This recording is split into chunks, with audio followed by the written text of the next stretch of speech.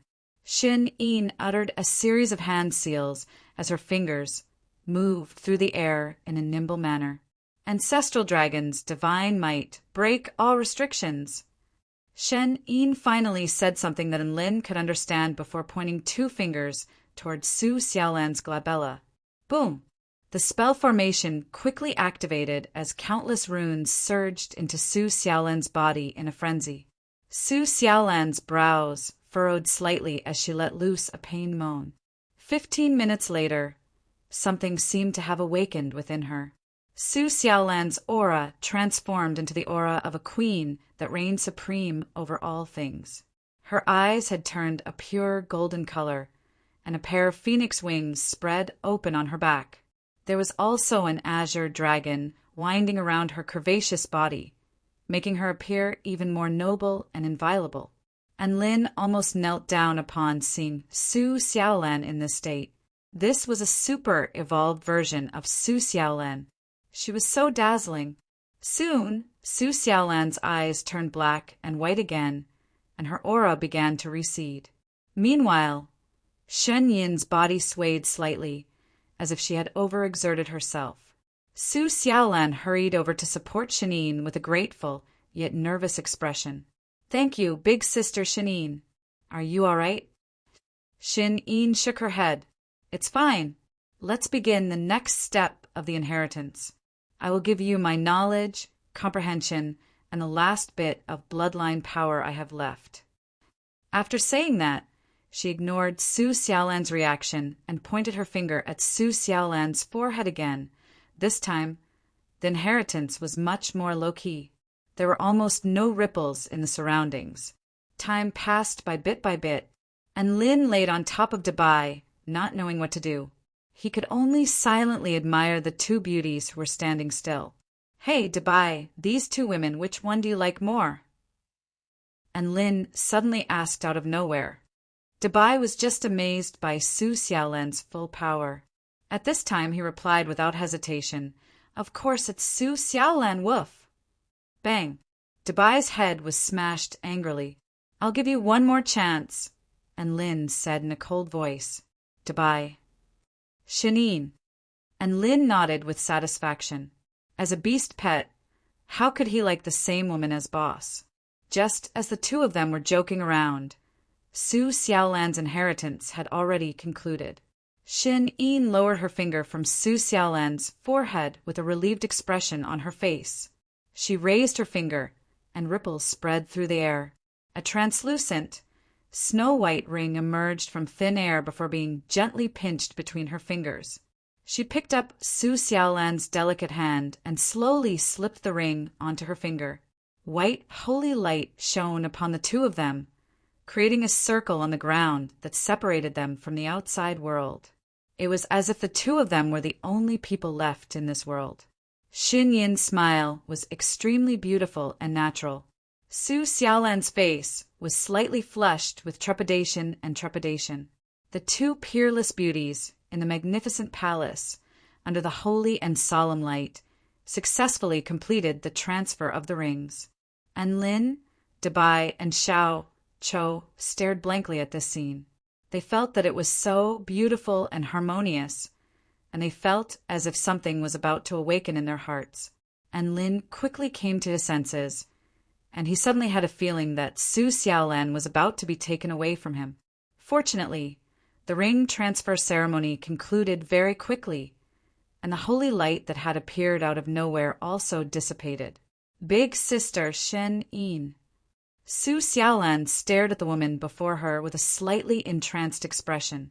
Not only had Shen Yin awakened her bloodline and given her an immortal tool, but she had also given her a lifetime of enlightenment, knowledge, and even the last wisp of her bloodline power to her. Even now, she still felt like she was in a dream.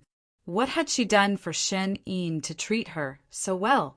Shen Yin merely smiled and looked at everyone before speaking in a gentle voice. Would you all be interested in hearing a story? Yes, of course. And Lin and the others nodded in unison. They knew that they would definitely be slapped to death if they said they weren't interested.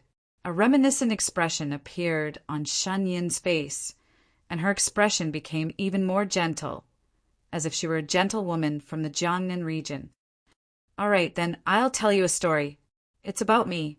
And Lin obediently brought out small stools from his storage ring and distributed them to everyone so that they could sit and listen.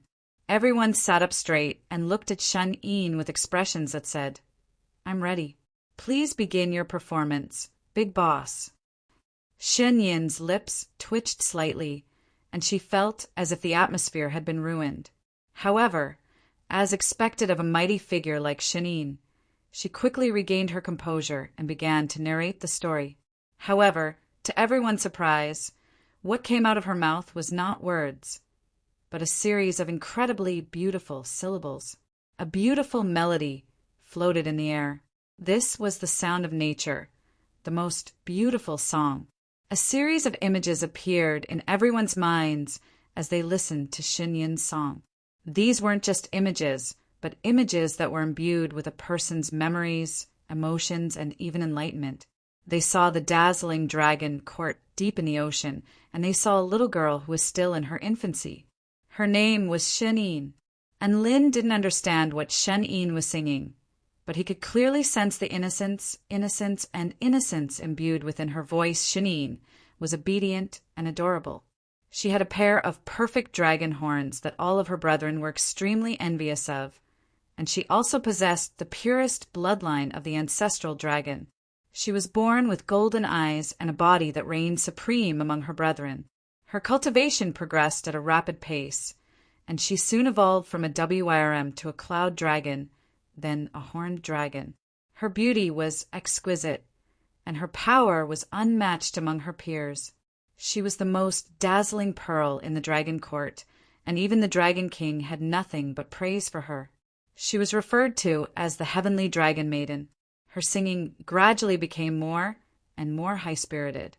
Shen Yin traveled the Tai Chu continent, and her extraordinary strength and breathtaking beauty made the title of Heavenly Dragon Maiden renowned throughout the entire continent. She was not a gentle and weak woman. On the contrary, throughout this journey, she had been resolute in killing, exterminating evil, and protecting the Tao. The number of evil sects that she had uprooted was innumerable, and her cultivation also grew with each battle she fought. She traveled west and entered the Kingdom of the 9 States. In the Kingdom of the 9 States, she was targeted by her nemesis, the Qinghuan sect. The Qinghuan sect deployed 8 soul formation stage elders to set up a killing formation to trap her. This formation was extremely powerful, and it could trap and kill any cultivator below the return to void stage. Even though Xin Yin's cultivation base was very high, she was still below the return to void stage, so she could only be exhausted to death. This was a hopeless situation for her. However, it was under such circumstances that a man as dazzling as a phoenix suddenly appeared in her life. The top disciple of the Vermilion Bird sect, Dongfangming. Chapter 260. Dongfangming's white robes fluttered in the wind, and his eyes were as dazzling as the stars in the night sky. He could summon the great void true flames with just a wave of his hand, and with every step he took, the entire heaven and earth transformed into a boundless sea of flames for his use. Shen Yin had never seen such a dazzling man before. He was like a monarch of flames, capable of incinerating the heavens and boiling the seas. He was invincible. The 8 soul formation stage demonic cultivators couldn't last more than 3 breaths before they were incinerated into ashes by the boundless great void true flames. You have a vendetta against the Qinghuan sect? They deployed half of their forces to kill you. In contrast to his arrogant demeanor, the man's voice was particularly gentle. A faint blush appeared on Shen Yin's face, but her bright eyes stared directly at the man before her, not for any other reason than the fact that he was simply too handsome. What a coincidence! My mission is to destroy the Qinghuan sect. Shall we go there together? Dongfangming smiled again. Shen Yin nodded vigorously. This was the first time they had spoken to each other, and it was a simple and direct conversation that connected their fates. Qinghuan sect. The heavenly dragon maiden confessed her love amid a mountain of corpses and a sea of blood. Dongfangming, be my Tao partner. Why? Dongfangming was startled. Because you're handsome, Dongfangming, because you saved me. Dongfangming shook his head. I don't need someone to repay me with their body. A Tao partner is a lifelong event, and it's not something to be trifled with. I can't make a decision without spending over 100 years together. All right, then I'll be with you for 100 years first. Dongfangming. Her voice began to become gentle and mellow, like a gentle breeze caressing one's cheeks, or like a lover's soft moan. Time flew by, and the sea turned into a rock. Shen Yin chased after a drifting dandelion in a sea of dandelions, and Lin and the others saw the gentle expression in Dongfangming's eyes. Shen Yin strolled along the beach as the sun set. Her pristine white toes sank into the golden sand as she hummed a moving song. Dongfangming picked up an extremely beautiful seashell and gave it to Shen Yin before grabbing onto her hand.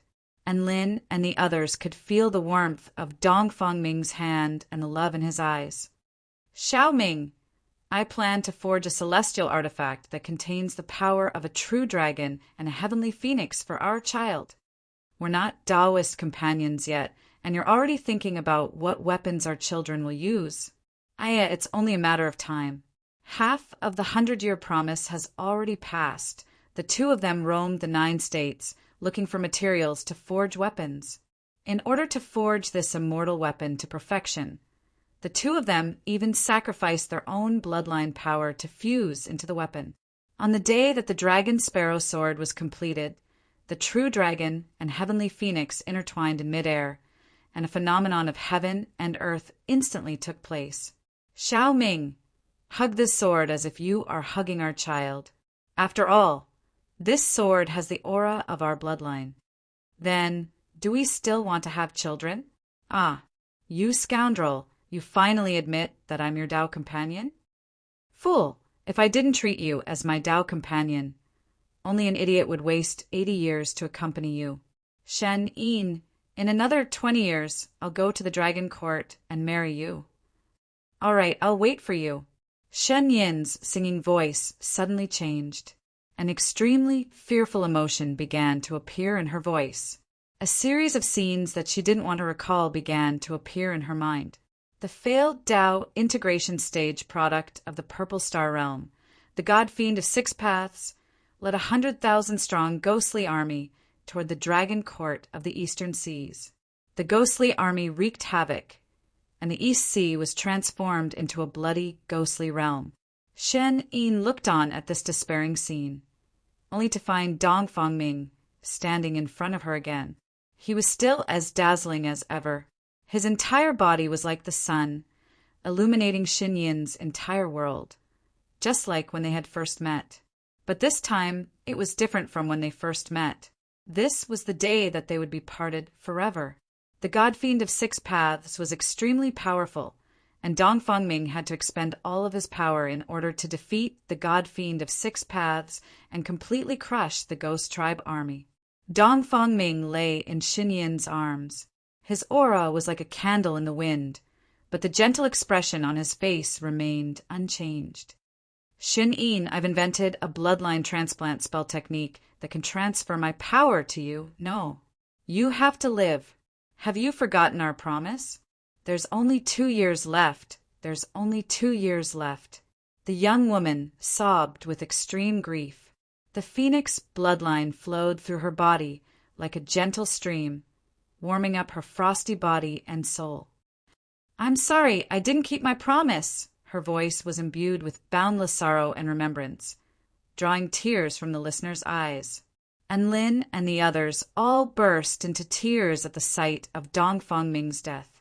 This was a true sorrow, as if their lover had passed away. It couldn't be helped.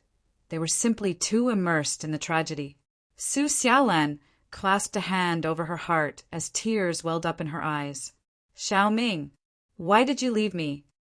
And Lin wiped away his tears as his mind was filled with images of Dong Fangming's smiling face, his domineering aura, his gentleness, his constant protectiveness, and the love that flowed through his veins unwittingly, all the way up until the moment of his death. All of these emotions erupted forth, and Lin was completely heartbroken. Wah, husband, how could you die? No, I want to die with you. Woof. Dabai's face was already covered in tears, and he looked as if he had nothing left to live for. Only the clown stood firmly on the spot, not crying or howling. He kept reminding himself that a love story that transcended species would never end well. However, what was with this ocean-like sadness? And what kind of liquid was flowing from his face? Shen Yin's voice gradually began to change. A certain conviction supported her forward as she embarked on the path of Tao once again. Her delicate body seemed to have been imbued with some kind of power, allowing her to forge ahead with all her might. She was several times more determined and desperate than she had been in the past. Xiao Ming, I'll definitely make good use of the power you left in my body. The Dragon King's enraged roar erupted from within the Dragon Court. Shen Yin, you've gone insane.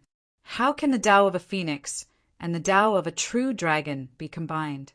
They're two completely different great Taos to begin with, and you'll die if you force them together. There are countless great Taos, and there are no restrictions. Why can't I create a new Tao? A faint smile appeared on Shen Yin's face, but her voice was extremely firm. His power will fuse with mine and will never be separated. On this day, heaven and earth tumbled as the ocean surged. Countless bolts of lightning fell over the East Sea, and the entire sky rumbled incessantly as flames erupted like scorching suns, threatening to evaporate the entire ocean. However, all of this disappeared amid a pained moan from the woman. Shen Yin had failed her Tao integration stage on the East Sea, and her delicate body plummeted from the sky with a forlorn smile on her face. I still failed. I really don't know why I'm so stubborn.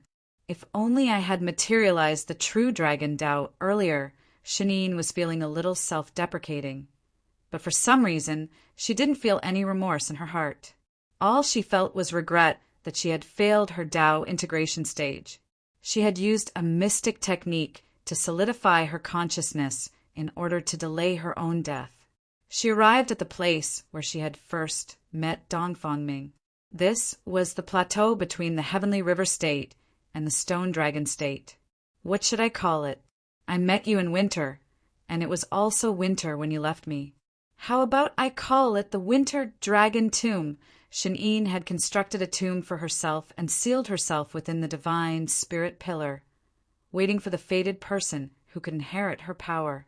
It had to be said that fate was a very strange thing sometimes.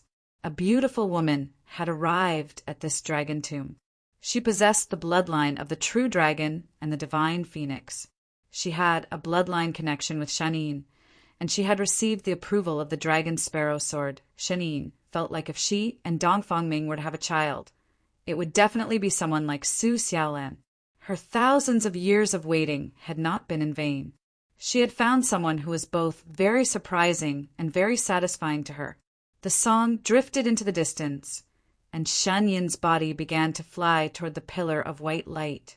There were 2 streams of tears running down her face, and she seemed to be able to see that dazzling figure again. The woman in the white dress gradually became illusionary, and her aura began to dissipate. The palace of heaven began to tremor as cracks began to appear on its walls. The space within the Winter Dragon Tomb also began to tremor as a series of web-like cracks began to appear. And Lin and the others came to their senses, and they finally realized that they couldn't stay here any longer as they looked on at the disappearing divine voice. "Big sister Shan-Yin!" Su Xiaolan yelled as she ran toward Shan'in, only to be held back by Lin. "Run! We're going to die if we don't leave now." And Lin leaped onto his black brick with Su Xiaolan in tow before flying toward the exit with Dabai and Xiao Chou. Elder Fate heaved a faint sigh as he made his way toward the spatial gate of the tomb. The light emanating from the palace of heaven slowly dissipated, and the mystic realm that had existed for 8,000 years began to crumble at this moment, as if it was going to completely bury its past. "How fortunate I am to have been able to spend 98 years with you in this life." Shen Yin's voice was like the sound of nature, but it was drowned out by the spatial turbulence of the mystic realm. Chapter 261.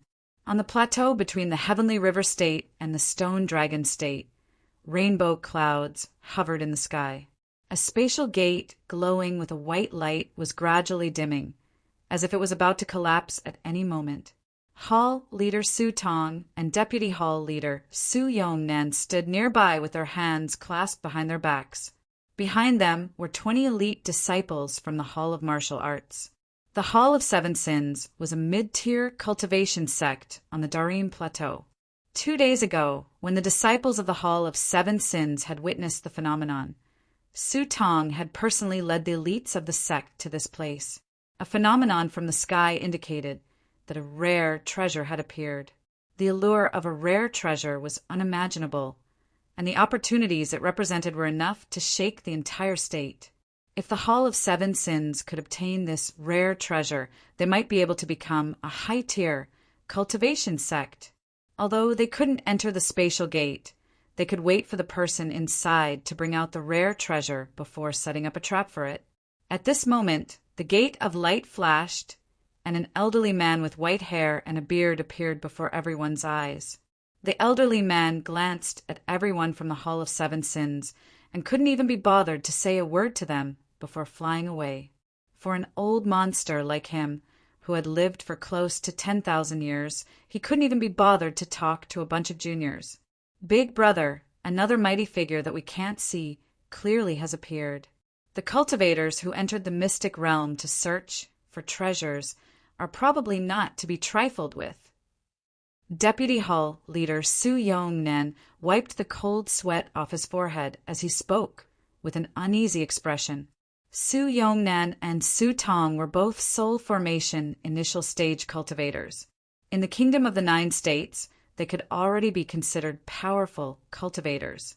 However, as they waited outside the spatial gate, they saw a few mighty figures of unfathomable power level emerge. All of these mighty figures were high and mighty, and they couldn't even be bothered to pay attention to them as they swaggered away. In this way, how weak could the cultivators who wandered in this secret realm be? Su Tong was clearly a little conflicted, but after a moment, a determined expression appeared on his face. Can't we just stand here and enjoy the scenery? This place is under the jurisdiction of the Hall of Seven Sins anyway, so who can stop us? If the cultivator who comes out is weaker than us, then we'll *CK him up. If the cultivator who comes out is stronger than us, then we'll pretend to enjoy the scenery. Su Yongnan knew that his big brother had already made up his mind, so he could only sigh lightly and fall silent. Rumble. The spatial gate moved again, and a black brick rushed out of it. On the black brick were a man and a woman, a monkey and a dog. Not long after they appeared, the spatial gate completely collapsed and turned into specks of light. This was the last batch of cultivators. Su Tong and Su Yongnan's expressions froze. A cultivator of the spirit-nurturing initial stage, a huge dog of the spirit-nurturing intermediate stage, a cultivator of the spirit-nurturing final stage, and a monkey of the half-step soul formation stage. Big brother, I didn't expect them to be so weak. Su Yongnan had initially thought that there would at least be one cultivator of the soul formation stage leading the team into the mystic realm. However, to his surprise, all of their cultivation bases were below the soul formation stage. This made Su Yongnan extremely tempted. Su Tong let out a cruel laugh. Looks like the heavens are helping our Hall of Seven Sins this time. Everyone, activate the Seven Sins formation and begin the encirclement. And Lin and the others had just exited the mystic realm on their brick and were bathed in the radiant sunlight. Before they even had a chance to sigh with emotion, a huge spell formation suddenly appeared, enshrouding everyone within. Within the spell formation, flying swords flew through the air, vines lay dormant, icicles hung in the air, flaming dragons roared on the ground, and sand and pebbles flew through the air. Gusts of wind were like sharp blades, and lightning crackled in the sky. These represented the 7 different types of power: metal, wood, water, fire, earth, wind, and lightning. Immediately afterward, a group of cultivators dressed in black robes appeared outside the spell formation. Their leader, Su Tong, laughed heartily as he joined his hands in salute. I am the leader of the Hall of Seven Sins, Su Tong. Congratulations on finding treasures in the mystic realm. Now, please hand over your treasures. And Lin's lips twitched. *CK. They were being robbed as soon as they left the mystic realm. How unlucky, he replied in a cold voice. What if we don't hand them over? Su Yongnan chuckled coldly. Hand over your treasures, and I'll give you a quick death. Otherwise, I'll make you wish you were dead. Oh, kill me and take my treasures? And Lin was a little excited. After cultivating for so long, he had finally encountered something like this. Dabai also spoke up at this moment. Big Brother and the Hall of Seven Sins is a mid-tier cultivation sect in the Stone Dragon State. It's a subsidiary power of the Great Sage Devil Sect. The Hall of Seven Sins loves to kill and rob others of their treasures. However, they are very discreet and difficult to track down. That's why they haven't been exterminated yet. Dabai's mythological beast sect was located in the Stone Dragon State, so he was quite familiar with the cultivation sects in the Stone Dragon State. Haha, I didn't expect a dog like you to know so much. But so what? You're trapped in the Seven Sins spell formation, so you should just obediently accept your deaths. Su Tong said with a smug expression. The Seven Sins spell formation was so powerful that it could even kill a soul formation stage cultivator. How could these cultivators who hadn't even reached the soul formation stage be able to resist it? A reminiscent expression appeared on Su Xiaolan's face as she looked at the perilous spell formation. This is so similar to the situation that Shen Yin encountered. Will an extremely dazzling man appear here? And Lin's heart stirred upon hearing this, and he stepped forward. Don't worry, Xiaolan. There's no need for you to do anything. I'll take care of all the enemies on my own. Su Xiaolan faltered slightly as she looked at the man's back. A sweet feeling welled up in her heart. Wasn't he that dazzling man? The Hall of Seven Sins is an evil cultivation sect, so there's no need for us to hold back.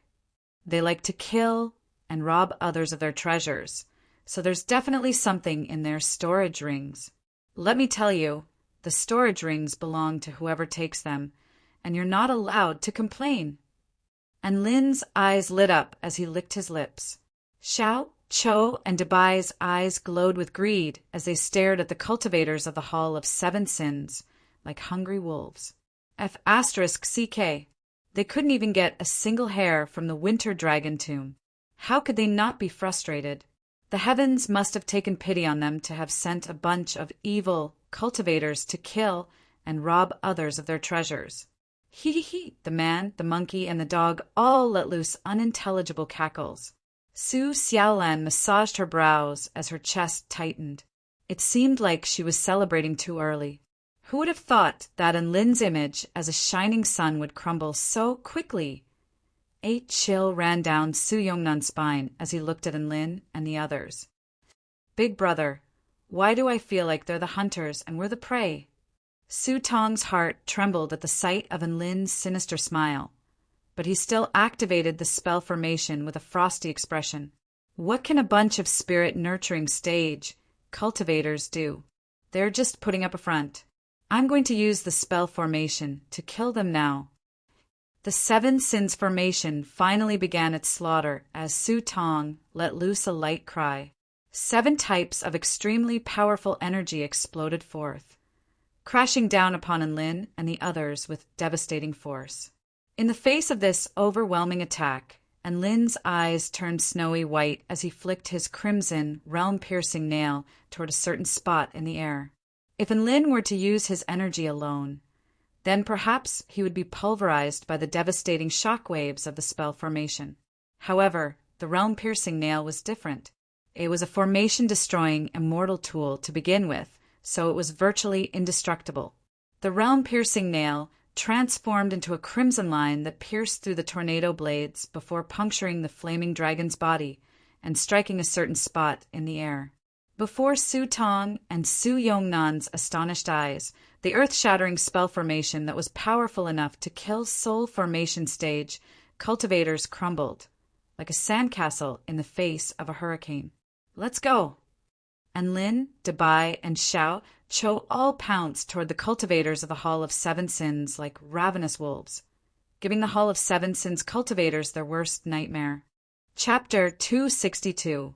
The cultivators of the Hall of Seven Sins were all dumbstruck. Was this a joke? The most powerful spell formation of the Hall of Seven Sins had been broken, just like that?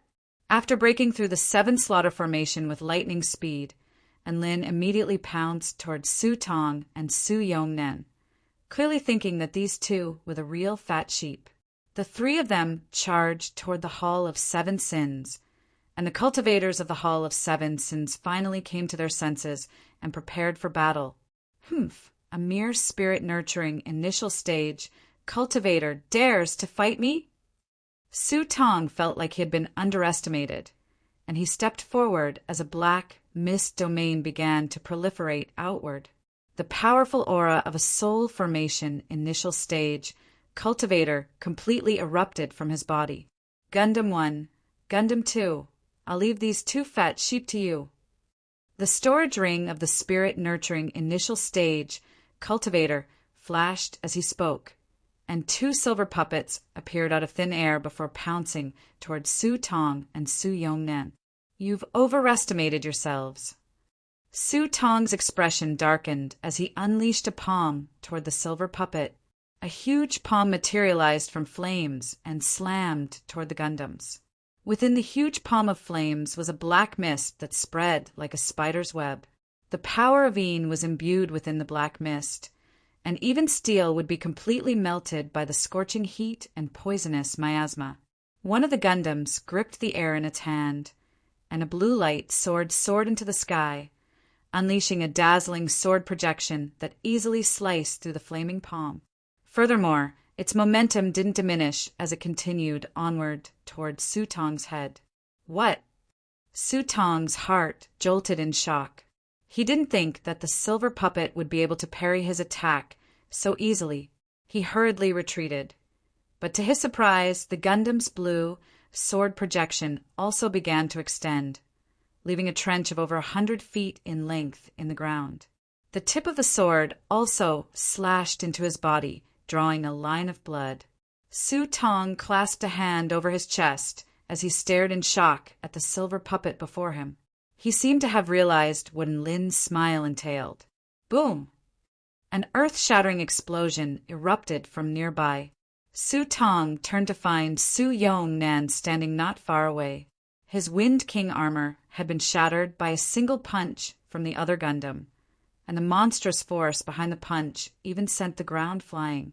Su Yong-nan, who was also an early-stage soul formation cultivator, was sent flying like a kite with its string cut. The 20 elite cultivators of the Hall of Seven Sins had also completely switched roles. They were being slaughtered by the 3 hungry wolves, and Lin, Dabai, and Xiao Chou. And Lin unfurled his wings of wind. With his terrifying speed, he killed with every step he took. The first step, and Lin unleashed his mountain-quaking golden fist, instantly killing a 10th stage Dao body hall of Seven Sins disciple. The second step, and Lin condensed a crimson feather of flames into an arrow, which instantly pierced through a spirit-nurturing intermediate-stage elder. The elder's body instantly melted under the terrifying heat of the arrow. The third step, and Lin unsheathed his evil-slaying sword, and his body flashed toward an elder of the spirit-nurturing initial stage. A pitch-black sword projection slashed out, slicing the elder's magic long sword and body in half. The fourth step, with every step Lin took, he killed a person. All of the elite cultivators of the Hall of Seven Sins trembled in fear. Xiao Chou was even more desperate than him.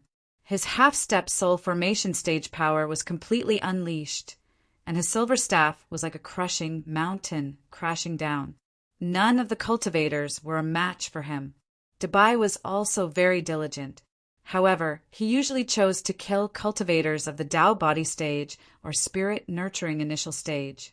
This way, he could finish the battle faster and had a better price-performance ratio. Almost every time they killed someone, they would do the same thing. That was to take their storage ring. That's right, even in such a chaotic and dangerous battle, the first thing they did after killing an enemy was not to continue fighting other enemies. Instead, they would pick up their equipment. Su Tong saw that Xiao Chou was willing to take a beating from the cultivators behind him in order to take the storage rings and weapons of the cultivators he had just defeated. At that moment, he finally understood what kind of situation his Hall of Seven Sins was in. In the eyes of Lin and the others, they weren't even enemies. Instead, they were a bunch of moving treasure vaults. Retreat! Su Tong realized that the roles of hunter and prey had been reversed, and he immediately made the decision to retreat. The cultivators of the Hall of Seven Sins had wanted to escape a long time ago. In the past, it was always them who killed and looted. But who would have thought that there would be 3 cultivators who were even more ferocious than them this time? They would split the spoils of war after killing their targets. But Lin and the others were like robbers. After killing a target, they would immediately loot their storage rings and weapons. It was as if they wanted nothing more than to strip off their enemies' clothes. What a terrifying sight! You want to run? No way! And Lin spread open his wings of wind and unleashed the wind sword of the 6 strikes of the war god. A white streak of light revolved around his evil-slaying sword. The wings of wind and the wind sword allowed his speed to break through 3 times the speed of sound in an instant. Clouds of sonic booms appeared wherever his body passed. The white sword light flashed like a clap of thunder, instantly killing 3 elite cultivators. The remaining cultivators were scared witless by this terrifying sword projection, and they ran even faster. Split up! The remaining 4 cultivators fled in different directions, and Lin had just unleashed the wind sword and his aura was a little unstable. so he didn't have the energy to give chase. One of the cultivators was being chased by Xiao Chou, while the other was being chased by Dabai. The other two cultivators were ecstatic upon seeing this. They knew that they were the lucky ones, and they ran even faster. Unexpectedly, when one of the cultivators raised his head, he was greeted by a flaming sword projection that pierced through the air. The cultivator's pupils contracted, but as expected of an elder of the spirit nurturing intermediate stage, his reactions were extremely quick, and he instantly conjured up 3 ice walls in front of him. However, this sword projection was imbued with terrifying heat, and even the air around it began to twist and warp. The 3 ice walls had already begun to melt before the sword projection even came into contact with the ice walls. Impossible! The cultivator's eyes widened, and he only had time to let out a cry of surprise before his entire body was engulfed in flames. A woman in a green dress spread open her flaming wings, and she flew through the air like a phoenix, leaving lightning in her wake. She flipped her pristine, jade-like hand lightly, and her storage ring fell into her palm. Then she flew toward the last cultivator without any hesitation. Su Xiaolan had made her move. With her spirit-nurturing final stage cultivation base combined with her true dragon and divine phoenix bloodlines, her power had reached an astonishing level. She was virtually invincible among cultivators of the same rank. An expression of despair appeared on the face of Su Xiaolan, who was flying at supersonic speeds. Never would he have thought that their ambush would turn the tables on them. More importantly, they didn't even have a chance to escape. Vice Hall leader Su Yongnan was roasted by the dark purple dragon flames of one of the Gundams. Hall leader Su Tong tried his best to escape, but he was blasted to death by over 100 spirit snake tracking missiles. The battle concluded quickly, and the Hall of Seven Sins was completely wiped out. However, to Enlin and the others, the result wasn't important. What was important was how many good things were in their storage rings. Enlin was the biggest winner, and he received 10 storage rings, including Su Tong and Su Yongnan's. The clown received 7 storage rings, Dabai received 3, and Su Xiaolan received 2 storage rings. Su Xiaolan didn't plan to attack initially, but killing all of her enemies was the safest way to deal with the situation. Thus, she killed the 2 cultivators who had a chance of escaping. She saw that Dabai had received the least storage rings, and he looked quite pitiful, so she gave the 2 storage rings in her hand to Dabai. Thus, Enlin had 10 storage rings, the clown had 7, and Dabai had 5. The gap between the rich and the poor had shrunk even further, and Dabai felt a sense of balance in his heart. Now, it was time to open all the treasures. Chapter 263. Enlin, Dabai, and Xiao Chou all looked at the storage rings in their hands with nervous expressions. It was as if everyone had a few lottery tickets that were guaranteed to win, but they didn't know what they would get. Who's first? Enlin turned to Xiao, Chou, and Dabai. Xiao, Chou, and Dabai turned to Enlin. Enlin shrugged. All right, I'll go first. He hovered the 10 storage rings in midair before refining them one by one. He then picked out the 8 storage rings from the elite cultivators of the Hall of Seven Sins. After all, the best storage rings were always reserved for the finale. He pulled out everything from the first storage ring. Clatter, clatter! He poured out a pile of things, which piled up into a small mountain, causing everyone's eyes to light up. 35,000 spirit stones, 3 intermediate rank magic tools, 1 advanced rank magic tool, 5 spirit medicines, and a few random pills and tool refinement materials. It was already a pleasant surprise that there were so many items in one storage ring. The cultivators of the Hall of Seven Sins really were rich. Immediately afterward, Enlin opened up the remaining 7 storage rings to find that the items in them were about the same as those in the first storage ring. There was even an elementary rank spirit tool in one of the storage rings, which was quite a pleasant surprise. After opening up the 8 storage rings, it was time for the main event, which was Su Tong and Su Yongnan's storage rings. Enlin opened up Su Yongnan's storage ring first. After refining the storage ring, he poured out all of its contents. Clatter, clatter. Everyone drew a sharp intake of breath upon seeing this. The treasures piled up like a small mountain, and Lin chuckled. What evil capitalism! The difference between the treasures and the disciples of the elders is so great. 310,000 spirit stones, 2 elementary rank spirit tools, 1 intermediate rank spirit tool, a dozen or so spirit pills, and many spirit plants and earthly treasures. Just the value of the items in this storage ring alone was comparable to the total value of the previous 8 storage rings. Xiao, Cho, and Dabai's eyes were bloodshot with envy upon seeing this. F***CK, this difference was infuriating. Next up was Su Tong's storage ring, which was just as astonishing.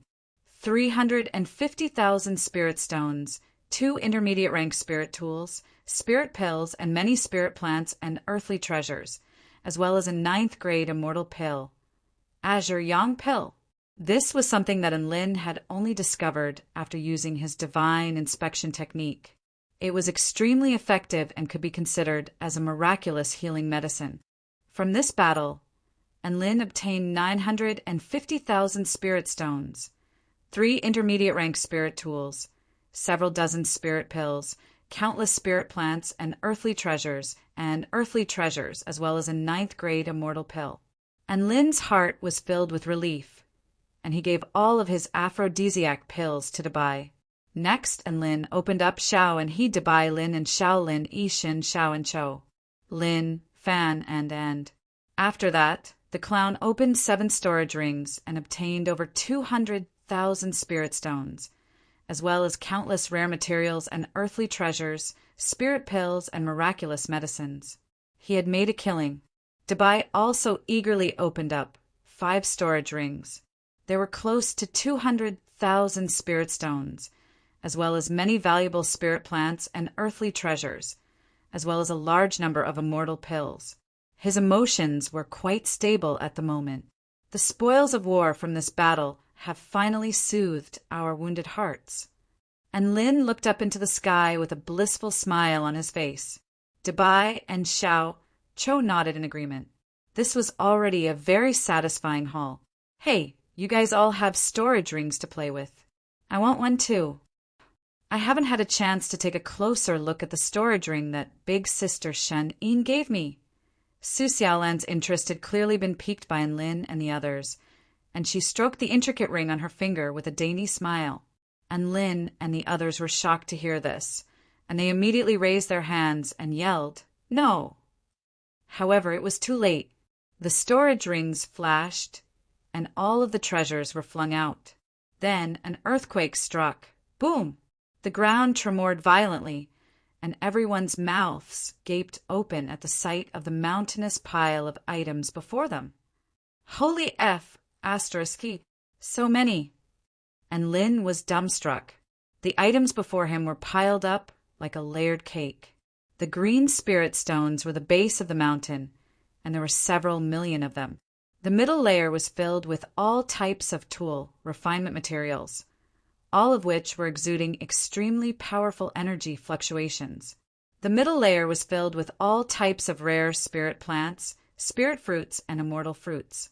The top layer was filled with all types of spirit pills and immortal pills, as well as many unknown weapons. The entire cake was extremely dazzling under the light of the sun, and it was a breathtaking sight. Su Xiaolan stuck out her tongue and smacked her lips with a slightly embarrassed expression. There seems to be quite a lot. How about you help me count them? And Lin's lips twitched. This feeling of counting money for someone else was quite depressing, especially when it was piled up like a mountain.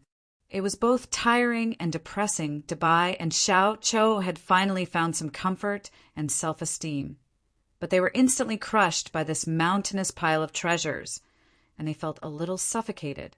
As expected, Su Xiaolan was the biggest winner of this trip. The spirit stones were all the same, so Enlin could roughly estimate how many there were after scanning the pile with his divine sense. 7 million spirit stones, and Lin didn't know how to count the tool refinement materials and rare spirit plants either. He used his divine inspection technique to appraise the items, but he was only able to come up with some indescribable names and characteristics. They were all ancient items, and he didn't know how much they were worth, so he decided to calculate them in kilograms. 38 spirit fruits, 10 immortal fruits, 220 spirit pills, 7 immortal pills, 39 spirit tools, and 1 immortal tool. What was worth mentioning was that the immortal tool was called the Divine Flame Bead, and it seemed to be an artifact left behind by Dongfang Ming. After making an inventory of these treasures, and Lin felt like his heart couldn't take it anymore. He had initially thought that he was a nouveau riche, but it looked like Su Xiaolan was the true overnight millionaire, and Lin couldn't help but turn his gaze toward the beautiful woman before him. She seemed to be very happy, and her smile was extremely beautiful and enchanting. She was most likely aware that she was already filthy rich. Whoever married her would be living off a woman to death. Su Xiaolan clapped her hands together as she looked at the sorted treasures. All right, let's distribute the treasures now. And Lin, Dabai, and Xiao Chou all turned to Su Xiaolan with confusion on their faces. What?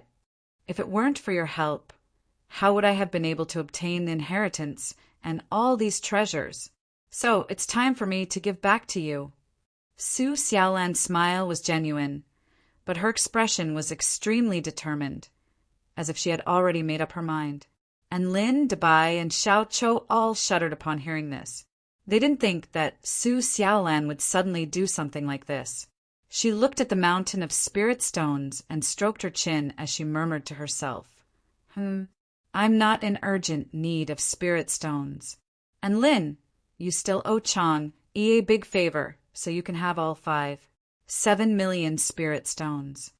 And Lin, Dabai, and Xiao Chou were all rooted to the spot, as if they had been struck by lightning upon hearing this from Su Xiaolan. You're giving me all of it? Are you kidding me? Even someone as thick-skinned as Lin couldn't help but stutter incoherently. This wasn't just a few hundred or 10,000 spirit stones. It was 7 million spirit stones. This was a fortune comparable to that of a large immortal sect, but Su Xiaolan was giving it all to him just like that? And she was giving it all away. No, you can't give me all of these spirit stones. Before Su Xiaolan had a chance to reply, and Lin shook his head in refusal. The treasures in the storage ring were given to Su Xiaolan by Xin Yin. No matter how thick-skinned Lin was, he couldn't just accept all of these spirit stones. Su Xiaolan's expression froze slightly. I don't want you to owe Chang a favor for so long, so just take it. I don't lack spirit stones, so what's wrong with you taking my spirit stones to repay your debt? If you don't accept it, then you're not acknowledging me as a friend. And Lin was given a fright upon hearing this. All right, I'll accept it. He stowed all 7 million spirit stones into the storage ring, and he was so touched that he was about to burst into tears. She was still trying to repay his debt at a time like this. How did he have such a good friend, including Su Xiaolan's spirit stones? He had a total of 14 million spirit stones in his storage ring, which was more than enough to pay for Chang Yi's immortal pill. Su Xiaolan's expression eased slightly upon seeing Lin accept the spirit stones, and she turned her gaze toward Dabai. Dabai, you have the bloodline of the heavenly wolf, and your primary cultivation is the Tao of wind, so you can have these 2 wind immortal fruits. Also, this divine essence condensing immortal pill can not only make your wolf-type vital energy seem more boundless, but it can also help you break through to the spirit-nurturing final stage, so you can have it as well. Su Xiaolan immediately gave Lin the most valuable immortal fruits and immortal pill she had, and she was not stingy in the slightest. After accepting the immortal pills, Dabai tearfully expressed his desire to follow Su Xiaolan. To put it simply, he didn't want to follow Lin anymore, and he wanted to become Su Xiaolan's beast pet. After all, Lin only gave him the aphrodisiac pill. But Su Xiaolan gave him the best, of course. This was impossible, as the divorce contract required both parties to agree. Hence, Dabai suffered another beating from Lin. Finally, it was Xiao Chao's turn. Su Xiaolan looked at Xiao Chou with a troubled expression.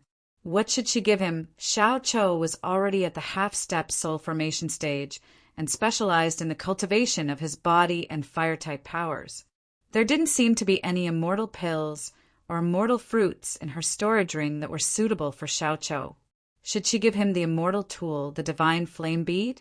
Su Xiaolan brought out the divine flame bead, but Xiao Chou refused to accept it no matter what. That was the most valuable item in her storage ring, and he was too embarrassed to accept it. Su Xiaolan sheepishly put away the divine flame bead and continued to struggle with her dilemma. Chapter 264. Su Xiaolan stared at Xiao Chou's bulb-like eyes, sunken nose, and crooked mouth, and she felt like her eyes were burning. Her heart stirred, and she immediately had an idea. Her storage ring flashed, and a mask constructed from divine azure stone appeared in her hand. This mask is known as the Azure Battle Luo mask. It's exquisitely crafted and will naturally absorb the vital energy of heaven and earth. After wearing it, it can instantly release the vital energy stored within the mask, granting you immense power for a short period of time. It's a high-rank spirit tool. Most importantly, it's extremely handsome. Xiao Chou's expression finally changed at the sight of the mask in Su Xiaolan's hands, and he accepted the mask with trembling hands. This was an extremely precious gift, but it was also very suitable for him. Su Xiaolan's gratitude was genuine and sincere this time. She had given away the best things that everyone could use. So how could Enlin and the others not understand her intentions? Even so, Su Xiaolan still felt like something was missing.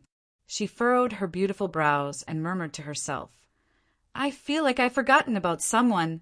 And Lin heard Su Xiaolan's words and immediately said, "My Dubai clown has already received the gift. Who else could I forget? Don't think too much about it. Let's go eat something delicious." Su Xiaolan couldn't think of who it was, so she could only nod with a smile and fly with Enlin toward the prefectural city of the Heavenly River State. At the prefectural city of the Heavenly River State, at the Immortal Pearl Pavilion, everyone had a truly luxurious feast here, spending over 60,000 spirit stones on an entire meal. The main course of this extravagant feast was no ordinary food. Instead, it was made from all types of precious ingredients and rare mutant beasts, all of which were meticulously prepared by top-notch immortal chefs. Not only were all the dishes extremely fragrant, but they were also imbued with rich energy. It could be said that they were truly delicious and could also enhance one's physique. Even the sect leaders of large celestial sects did not dare to eat and drink at the Celestial Treasure Pavilion. After all, the things they ate were all valuable treasures. However, Enlin and the others served a table full of dishes. They ate like wolves and tigers. After finishing one table, they called for another to be served. This action made the other tycoons in the Celestial Treasure Pavilion sweat. They had never seen someone who could eat so much, and they had never seen someone who could spend so much money. After eating and drinking to their heart's content, not only did everyone clear away the fatigue from the continuous battles in the dragon's tomb, their bodies were also filled to the brim, as if they had inexhaustible strength. Taking advantage of this good mood, everyone leisurely returned to the Celestial Court. 2 days later, Xiaoxian United University held its annual conference. The second-year students received a collective commendation for the battle against the ant tribe. The students and teachers who participated in the decapitation operation received generous rewards. However, Enlin didn't care much about these things. After that, it was time for the students' graduation ceremony. Wang Xuanzhan gave a speech to the entire university as the representative of the graduating students. Enlin looked at the domineering man on the stage and couldn't help but sigh with emotion. Time really flew by. Who would have thought that even he would be graduating soon? Wang Xuanzhan and Enlin could be considered friends. This was a friendship that had been nurtured during the Tao Exchange Conference of the Four Powers. Enlin was quite dejected that such a reliable person was leaving. After the speech, Wang Xuanzhan also came over to bid farewell to Enlin. The two of them walked along the campus path, attracting the attention of many students. After all, one was the #1 student on the Heavens roll, while the other was the legend of the school. Senior Wang, are you really going to the Wind Plain State? I heard that the executive department of the Celestial Court in the Wind Plain State is constantly embroiled in war. It's very dangerous.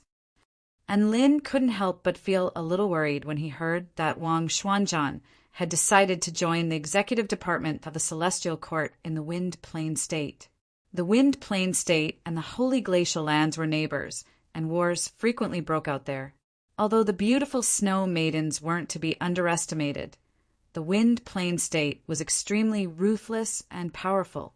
In fact, they were even more powerful than the Blood Tribe in the southwest. The Wind Plain State was the place where the wars in the Kingdom of the 9 States were the most intense. It was also the most dangerous executive department of the Celestial Court. A carefree smile appeared on Wang Xuanzhan's chiseled face. I, Wang Xuanzhan, have never feared battle. It's exactly because of the incessant wars there that I chose to go there. Only battle can make me stronger. He then continued in a mysterious voice, Besides, guess who I met there? And Lin blinked. Chin Chin. Wang Xuanzhan's expression shifted. Huh? How did you know?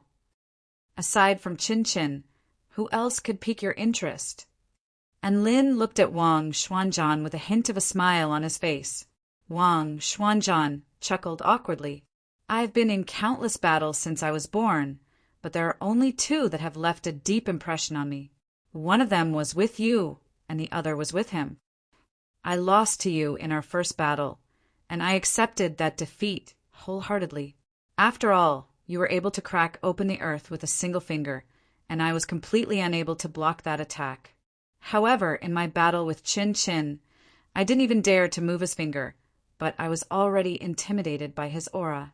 Cowering before a battle is the greatest humiliation of my life. I'm going to find him and fight him fair and square. Even if I lose, I'm going to fight until I'm completely defeated. And Lin was a little curious. Then when you met Chin Chin at the Holy Glacial Lands last time, didn't you fight him? Wang Xuanzhan shook his head. We didn't fight. He ran away. And Lin, however, before he ran away, he wanted me to pass on a message to you, Wang Xuanzhan suddenly said. Pass on a message to me? And Lin's eyes widened in shock. Wang Xuanzhan nodded with a peculiar expression. He said that not only does he know the finger of the heavenly Tao, but he also knows the fist of the heavenly Tao, the kick of the heavenly Tao, and the sword of the heavenly Tao. If you want to learn them, you can go to the Holy Glacial Lands to find him. He can teach you, and Lin. Excuse me, and Lin didn't know how to express his current feelings. Kick of the heavenly Tao. Why not a fart of the heavenly Tao? Those techniques were special products of the heavenly Tao. Although they did sound very bad, says his body shuddered at the thought of how he had self-detonated after unleashing the finger of the heavenly Tao, and he instinctively wanted to refuse. Why did Chen Chen say he could teach him? Chen Chen wasn't surprised that Lin was able to learn such a bad SS technique so quickly. There had to be a big secret behind this, but he didn't really want to know. He had a nagging feeling that it would be very dangerous to do so. Forget it. I'll think about it some other time. And Lin shook his head to rid himself of these thoughts. The most important thing right now was to improve his own strength. Only when he was powerful enough would he be able to solve any problem. When that time came, who cared if it was the fist of the heavenly Tao or the kick of the heavenly Tao?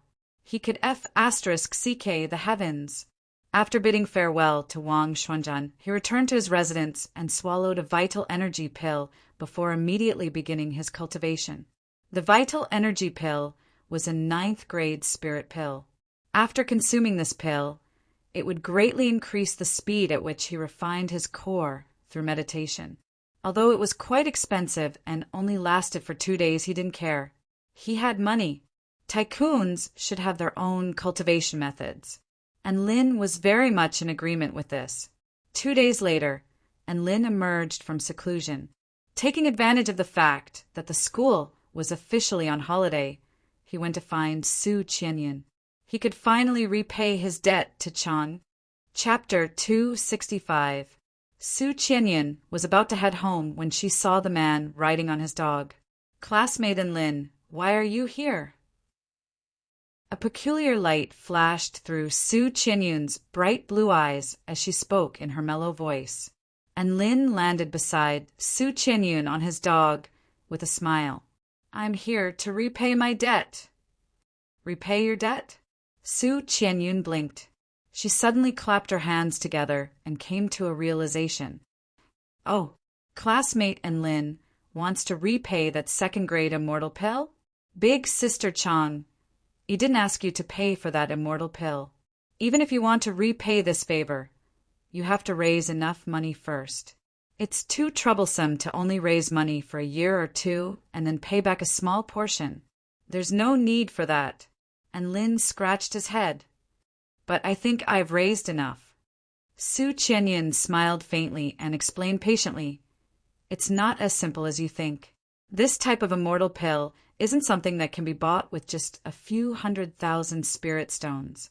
Don't say that I'm scaring you, but pills like the ultimate creation pill, which is almost comparable to a first-grade immortal pill, need at least tens of millions of spirit stones."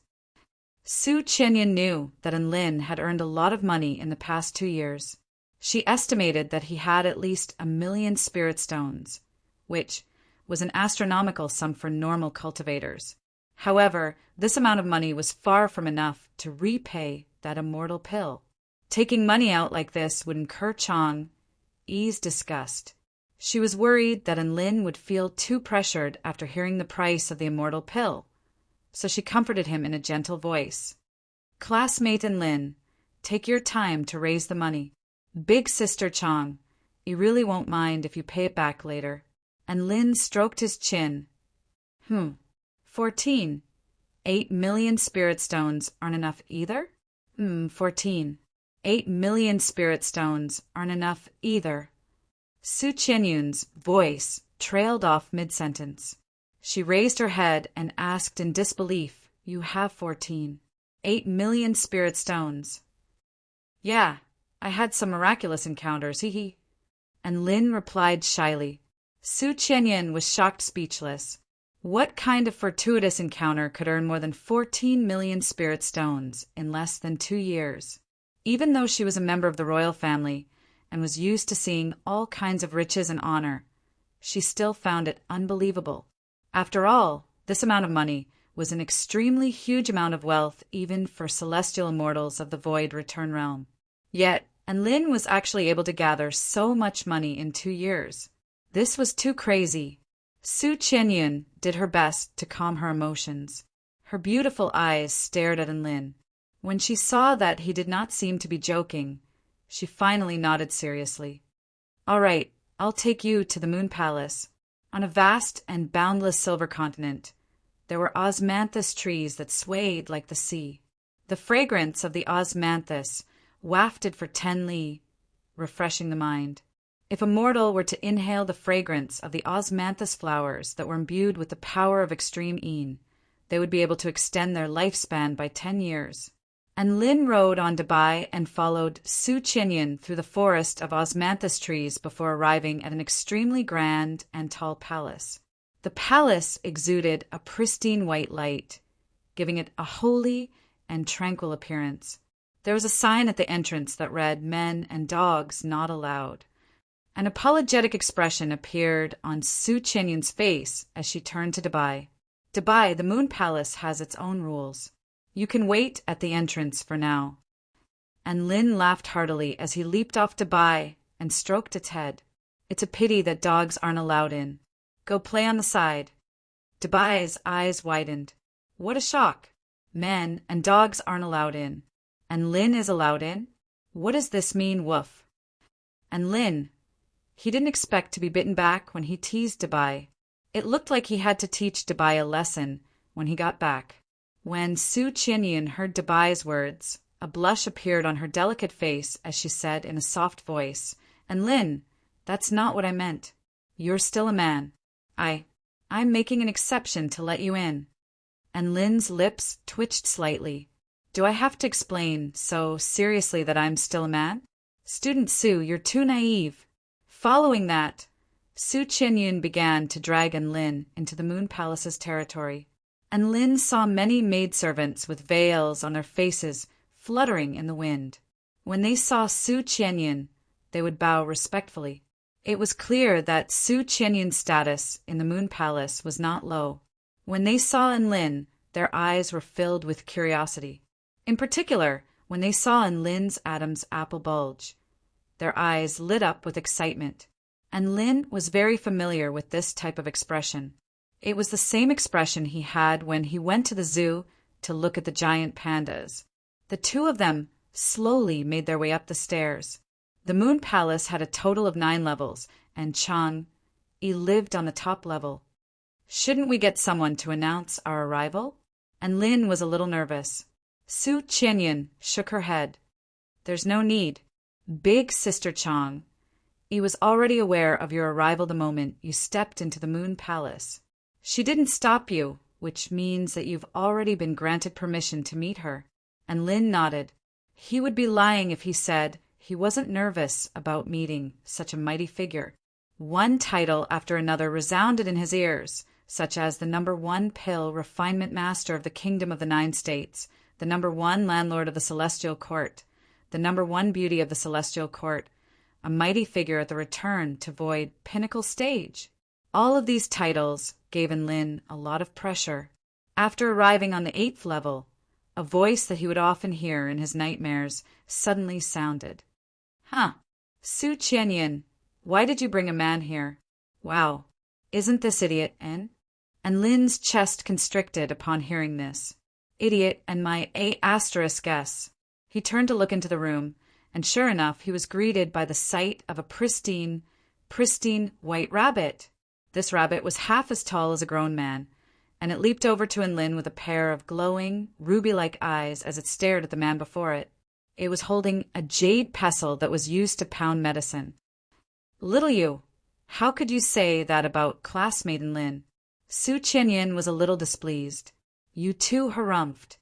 Su Qianyun, if you really don't believe me, I'll give idiot an intelligence test right now. Then you'll know. And Lin's legs instantly gave out upon hearing this. He recalled the horror of being knocked unconscious by the jade pestle over and over again. Hey, stop it, little you. Classmate Lin is here to repay his debt. Su Qianyun pouted as she glared at you too with her bright blue eyes. Even though she was angry, she was still extremely adorable. You two's eyes lit up with excitement. Repay his debt? You're going to descend into the mortal world again. I've just about run out of snacks this time. Dried carrots aren't very tasty, so you can buy 80 kilograms. Give me 20 boxes of carrot-flavored chips and 3 tons of freshly squeezed carrot-flavored fries. Hey, that's not it. He earned a lot of spirit stones this time and wants to repay Big Sister Chang-yi for the pill refinement fees, Su Qianyun hurriedly explained. Earned a lot of spirit stones. You two's ears drooped in disappointment upon hearing this. She looked up at Lin and raised the jade pestle in her hand. How many spirit stones have you earned? And Lin's heart tightened at the sight of the jade pestle in you two's hand. 14, 8 million. Clang! The jade pestle in you two's hand fell to the ground as she glared at Lin. 14, 8 million spirit stones? Do you think I'm an idiot? How is that possible? And Lin had no choice but to release the spatial projection of his storage ring for you two to see. You two's body trembled at the sight of the mountain of spirit stones and vital stones. Are you robbing the imperial family? No, there's so much money here. You're robbing the imperial family. That doesn't make sense. How could you do that? There's no way to explain this. Fortune favors fools. And Lin was enraged by you two's accusation that he was an idiot, and he waved a sleeve through the air. Humph. Do you really think a bunch of trash like you can fathom the power of I and Lin? Wah, you're flexing in front of me. U2 let loose a strange cry as she swung the jade pestle in her hand through the air. Bam! The jade pestle had a dizzying effect, and Enlin was caught off guard as the top of his head was struck, and his vision immediately rolled over into the back of his head. Chapter 266.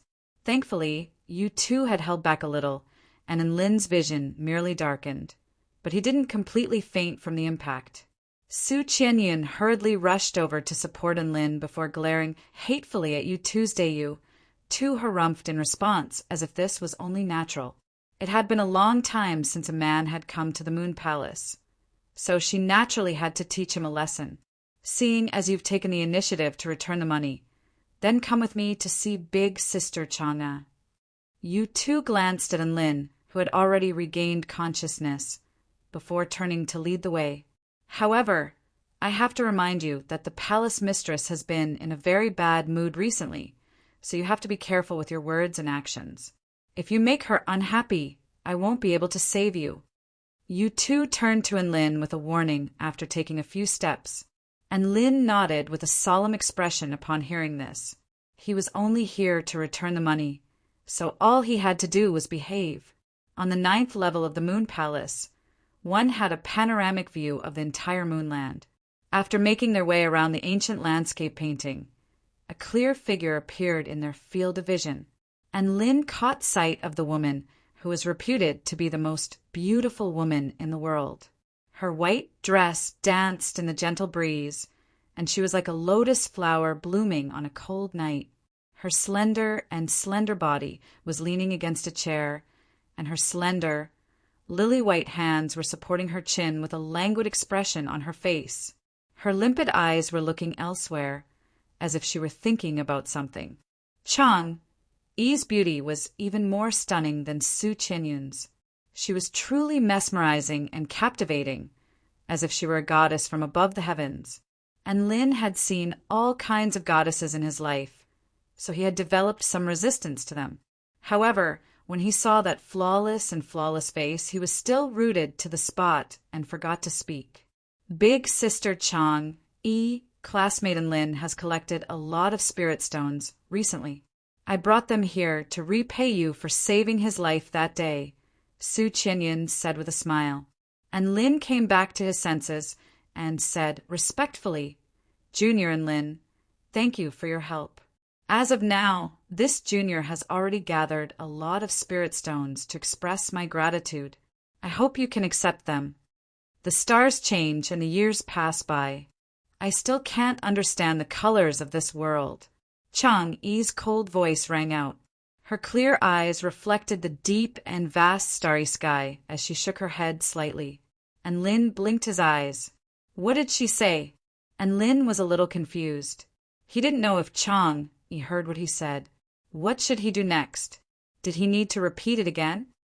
What Big Sister Chang'e means is that she has been bored for a long time, Su Qianyun explained to Enlin through telepathy. And Lin suddenly understood.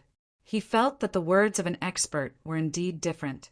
Those who didn't have a certain level of skill wouldn't be able to understand. Then, as if he had found a life-saving straw, he immediately transmitted his voice to Su Qianyun. Then, she didn't seem to answer my question about the spirit stones. What should I do? Big Sister Chang'e is obviously troubled by that question, so she's not in the mood to pay attention to your debt. We can coax her and mention it again when she's happy. Su Qianyun transmitted her voice, and Lin's mouth twitched. Coax Chang'e? He didn't even know how to coax his pet beast when it was throwing a tantrum, let alone a complete stranger. Big Sister Chang'e, what's bothering you lately? You can tell Su Qianyun. Su Qianyun was the first to attack. She made her way over to Chang'e's side with a bright smile on her face. Chang'e finally withdrew her gaze and looked at Su Qianyun, who was just as beautiful as her. She sighed softly and said with melancholy, Thoughts are like the spring grass. The further they go, the more they grow. And Lin was at a loss. He couldn't help but transmit his voice to Su Qianyun. What does Chang'e mean by that? She said that when she's bored, it's easy to overthink like the endless spring grass. I think she might be a little depressed. Let me talk to her, Su Chenyan replied, and Lin nodded solemnly and stood quietly to the side. A conversation of this caliber wasn't something an uncouth old man like him could participate in. Su Chenyan and Chang each chatted with one another, and Lin couldn't understand a single word Chang was saying, so Su Chenyan was probably the only one who could converse with her so smoothly. Yu Tu crouched down beside Lin with her jade pestle in her arms and stared at Chang with wide eyes. And Lin could see that Yu Tu was also a little confused, and he transmitted his voice to her. Little Yu, do you understand what Senior Chang is saying? Yu Tu shuddered upon hearing this. Is little Yu something that an idiot like Lin can call? I'm getting goosebumps. And Lin, after scolding Lin, Yu Tu continued, Palace Mistress only speaks like this when she's suffering from hipster syndrome. Only Su Qianyan can communicate with her in this state, hipster syndrome? And Lin took a deep breath as his eyes lit up, and it was as if everything had suddenly become clear to him. He had initially wondered if there really was something wrong with his IQ, and he wanted to take a mental test. However, even Yu Tu couldn't understand what he was saying, which meant that there was something wrong with Chang Yi. With that in mind, and Lin felt a lot better, and he was also struck by a sense of humor as he listened to the conversation between the two hipster celestial maidens. Flowers fall in a deep ravine, but no one asks. I've experienced countless reincarnations in the mortal world. I live alone in the palace, and the weather is cold, big Sister Chang. I'll always be with you, and little Yu is also here, so I won't allow you to say that. Lost, indecisive. Once I become a celestial immortal, I'll come to the Moon Palace and become a Vice Palace Mistress. That way, I'll be able to always be by your side. The more Lin listened, the more he admired Su Qianyan. She was still able to chat cheerfully with Chang, even in this state, and this showed just how powerful her comprehension ability was. Su Qianyan had already transformed from a little girl who didn't have any talent for languages and couldn't even learn English and Chinese well. She had transformed into a language master that even her teacher and Lin had to look up to. And Lin even had the illusion that the beautiful and pure Su Qianyan was Chang Yi's big sister. She was patiently guiding this crazy little sister of hers. Amorous only has the moon in the courtyard of spring, like a dreamer who shines on the falling flowers. I'm like the distant moon, watching the flowers in my dreams. After Chang Yi finished speaking, a faint look of sorrow appeared on her face, and it was especially pitiful. When Lin saw this, he couldn't help but want to hug her in his arms. Of course, life was so beautiful, and Lin wouldn't court death like this. After hearing this, Su Qianyan was stunned, and then she said in surprise, You really think so?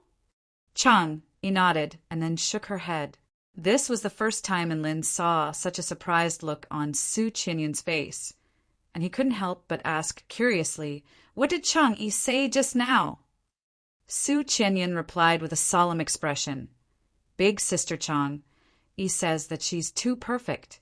She has many suitors, but they're all people with ulterior motives, so it's very difficult to find a sincere suitor. She herself doesn't have anyone she truly likes either. She felt a little lonely, and she also said that she wanted to fall in love. Chapter 267. And Lin was astonished upon hearing this, and 10,000 mythological beasts were howling in his heart. My God, Chang Yi wants to date someone? This is breaking news. This is breaking news that will shock the entire kingdom of the 9 states. He then realized a very serious problem and transmitted his voice to Lin. Did she say whether she's dating a man or a woman? That's right. This was the most important question. And Lin felt like this question was even more important than the event itself. Su Qianyan blinked in bewilderment, as if wondering why Lin would ask such a redundant question. However, she still replied with a serious expression. Of course it's a man. If she's looking for a woman, she can just look for me. Gasp! And Lin drew a sharp intake of breath. Su Qianyun's words contained far too much information, and he needed some time to process them. Why did Su Qianyun say if she's looking for a woman, she can just look for me in such a natural manner? The meaning behind this was truly thought-provoking. Then, Chang, you really did want to find a man to fall in love with. This was truly earth-shattering. If this news were to spread to the celestial court, it would definitely cause a huge commotion. Right at this moment, Chang Yi turned her gaze toward Enlin. Her gaze was as tender as water, and Enlin shuddered at the sight of it. Enlin, accompany me for a walk? A cold voice sounded again, and Enlin was like a stone statue upon hearing this. Su Qianyun's eyes widened as she looked at Chang Yi, then at Enlin. She naturally knew what this sentence entailed, and it was exactly because of this that she was in complete disbelief. As for you two, she had clearly also asked Su Qianyun about the situation. After learning the truth, her expression was exactly the same as Enlin's, and she stood rooted to the spot, as if she had been scared out of her wits. What kind of joke was this? Chang Yi, who had never been intimate with a man, wanted to date a man. Also, what did he mean by asking Enlin to accompany him? Could it be that he wanted to date a spirit-nurturing stage immortal? If word of this got out, the immortals of the celestial court would probably vomit blood out of anger. Chang'e stood up from her chair and walked towards Enlin with light steps. Her every move was natural, like the most beautiful scenery in the world, making people unable to take their eyes off her. Seeing Enlin standing there in a daze, she couldn't help but feel a little funny. There's no need to be so nervous, right? Although her voice was still cold, there was a hint of intimacy in it, just like when she was talking to Su Qianyun. Enlin recovered from his shock and looked at the outrageously beautiful fairy in front of him in amazement. As for Chang'e, he could actually understand it. Chang'e put away her hipster disease. It must be because she wanted to communicate with Enlin normally. With this in mind, Enlin was once again overwhelmed by the favor. Come on, accompany me to the osmanthus garden. Chang'e waved her sleeve and pulled Enlin along, causing the stars to shift. In the next second, the two of them appeared in a forest of osmanthus trees. Is this spatial teleportation? Enlin's pupils contracted slightly. This was the first time he had seen a mighty figure who could use spatial teleportation in such a casual manner. When returned to void stage mighty figures wanted to teleport, they usually had to tear open a rift in space before they could do so. For someone who had not reached the pinnacle of the Tao of space, it was impossible for Chang'e to do something like this with just a casual wave of her sleeve, and he didn't even feel anything from it. Chang'e closed her eyes and took a deep breath. Her long eyelashes trembled slightly under the moonlight like dancing butterflies. It smells so good. The osmanthus flowers are in full bloom right now. She smiled faintly and pulled Enlin along for a stroll in the garden. Enlin blushed slightly as he felt the warmth and softness of Chang'e's hand. Enlin, Xiaoyu has gained over 0.5 kilogram in the past year after eating the snacks you've given her. In the past, she was someone who prioritized her figure over delicious food. Who would have thought that she would also gain weight from your snacks? Enlin faltered slightly upon hearing this before a smile appeared on his face. Hee, you can bring Xiaoyu to my place next time. I'll walk her around for you. Can I really? She stays at the Moon Palace with me every day and never exercises. It's not a bad idea to bring her to the university to hang out with you. Of course, but you have to keep her jade pestle in check first. I'm very scared of that thing. Haha. Xiaoyu has mentioned you in the past. She said that you're too dumb and that you need to be taught a lesson to become smarter. Enlin. Thus, the two of them strolled through the moon forest and chatted casually. The feeling that Chang'e gave him was no longer that of the high and mighty Moon Palace mistress. Instead, she was more like a gentle, natural, and beautiful big sister next door. A gentle breeze blew past, and Chang'e's hair danced in the wind like silk. The faint fragrance of her hair combined with the fragrance of osmanthus flowers to create a particularly intoxicating combination. She raised a hand, and a white flower petal drifted down onto her palm. Chang-yi looked at the petals glowing with moonlight and smiled. Now is the time when the osmanthus flowers are at their most abundant. Pluck these osmanthus flowers, whether it's brewing tea or making osmanthus mooncakes. They'll both be excellent. And Lin's interest was immediately piqued upon hearing this. You know how to make osmanthus mooncakes. Chang'e raised her chin slightly with a smug expression. Of course. My mooncakes are the best in the world. Are you interested in Lin? I'll make a few osmanthus mooncakes for you some other day. Sure. And Lin immediately agreed. Chang'e was the Moon Palace mistress, so the mooncakes made by her might actually be mooncakes. Just the name alone was enough to scare a lot of people to death. He could even brag to others about mooncakes. You guys make your mooncakes by looking at the moon. But my mooncakes are made by the goddess above the moon. The woman couldn't help but chuckle lightly at Lin's straightforward reply. He probably didn't know just how much of an advantage he was taking. One had to realize that mooncakes made by Chang'e were priceless items in the celestial court, and each mooncake was worth at least an immortal pill. However, Chang'e wasn't going to tell Lin about this. It was rare for her to meet such a shameless person, and she wanted to spend some more time with him. All of the immortals in the celestial court looked at her with glowing eyes.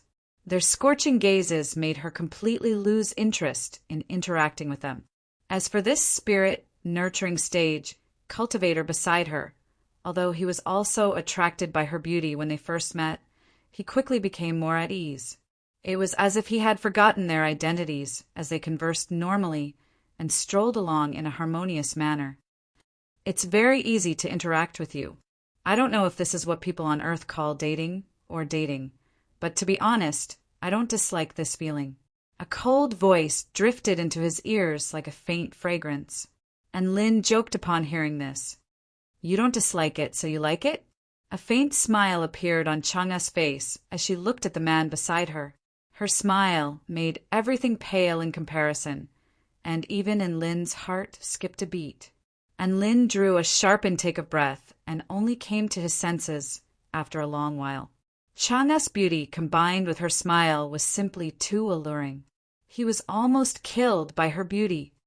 There's a study on Earth that claims that men can extend their lifespans by looking at beautiful women.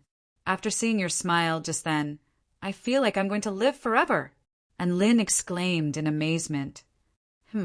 Did you smear osmanthus nectar on your mouth? How shameless. Although this was what Chang'e said, for some reason, she didn't feel the slightest bit offended by this kind of compliment. She released Lin's hand and narrowed her eyes at Lin. The game of dating is over. You're the first man to date me, and you might also be the last. You should be proud. And Lin nodded earnestly, clearly agreeing with Chang'e's words. Then can I brag about this to my friends? This was a date with the most beautiful woman in the celestial court, and they even held hands. He could brag about this for 100 years. Chang'e chuckled coldly. You can tell them, but don't blame me for not warning you. If you really do say this, more than half of the people in the celestial court will instantly become your rival in love. And Lin was momentarily dazed upon hearing this. Then a chill ran down his spine. What she said was very reasonable. If he still wanted to stay in the celestial court, this matter must not be known. Although I don't hate being with you, it's still more exciting and blissful to be with Susu. Chang'e looked melancholic. It seems like I'm hopeless, and Lin's mouth twitched. He couldn't respond to this, and he didn't dare to. He had previously guessed that Chang'e had a motive for suddenly falling in love. Perhaps she wanted to correct her sexual orientation, or perhaps she wanted to experience the feeling of heterosexual love. Now it seemed that Chang'e's motive was the former, but unfortunately she failed. Oh, right. Do you know why I paid such a high price to save you? Chang'e suddenly changed the topic and talked about the question that Lin was most concerned about. This matter had been perplexing Lin for a long time. He had a feeling that this matter was definitely not simple. And Lin's mind was instantly lifted, and he asked excitedly, why?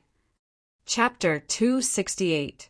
A mysterious smile appeared on Chang Yi's face.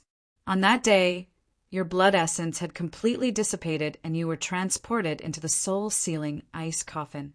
Even Yi Shi, the enlightened from the celestial court, was powerless to save you. After that, Su Qianyan came to the Moon Palace and begged me to save your life. However, she begged me to no avail, so I decided to refine an ultimate creation pill and infused it with the true power of the moon to save you. This is the truth that you know.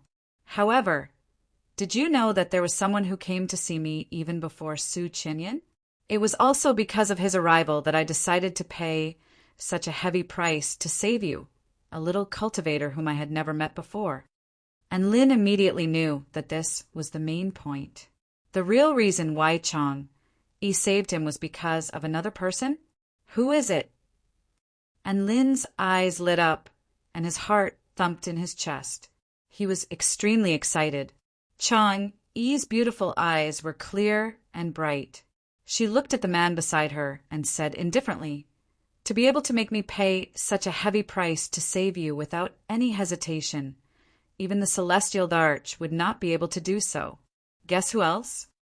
Even the celestial Dharch would not be able to do this." And Lin was rooted to the spot, and his mind was in complete disarray. He had initially thought that it would either be the principal or the mysterious true God who had given him the system. However, Chang Yi said that even the celestial Dharch would not be able to do this. The celestial Dharch was already the ruler of the kingdom of the 9 states, the most powerful true God. Wouldn't it be ridiculous for someone to be more powerful than him? And Lin pointed up at the sky with a shocked expression. "Did the heavens send you here to save me?" Puffed. Chang Yi's aura was instantly shattered, and her slender body swayed like a lotus flower as she chuckled lightly. "Please, I'm talking about something very serious. Can you be a little more serious?"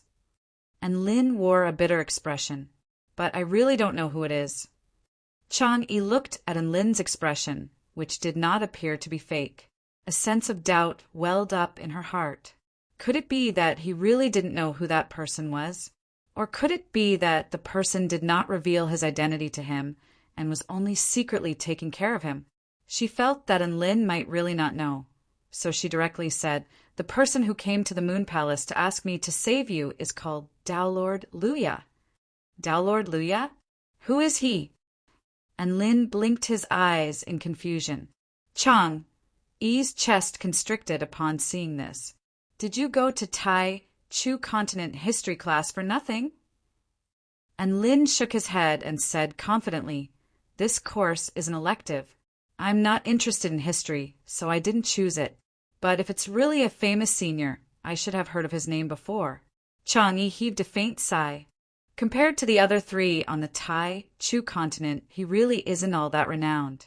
He hasn't established his own sect, and he has only transcended beyond the 3 realms to roam the world. You've heard of Sakyamuni Buddha, right? And Lin immediately nodded upon hearing this. He was Buddha Tathagata, the paragon of the Buddhist kingdom and a mighty figure on par with the celestial Dharch. How could he not have heard of him? Sakyamuni Buddha's master is Patriarch Han Kuan.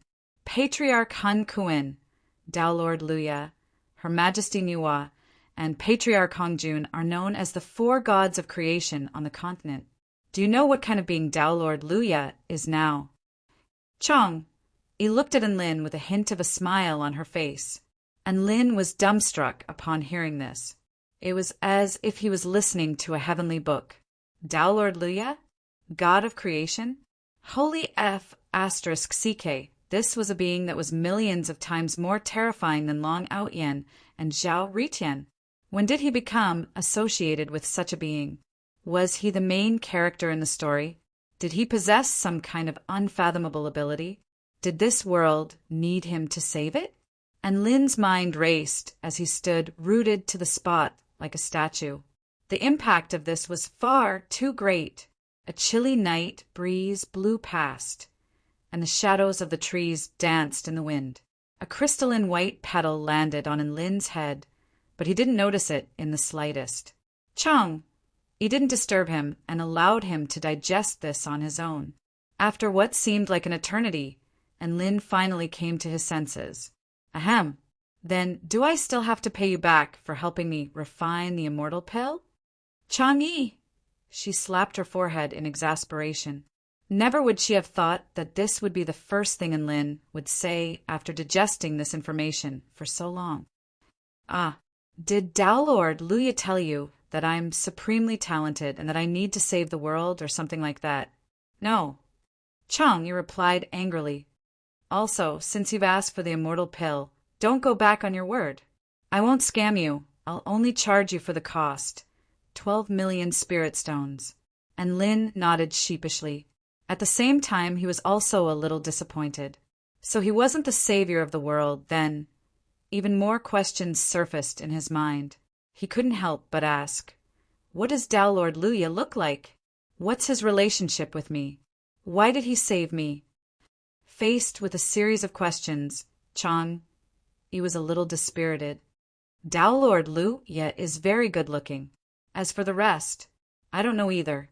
You can ask him yourself. And Lin was stunned upon hearing this. Tao Lord Luya wasn't his beast pet.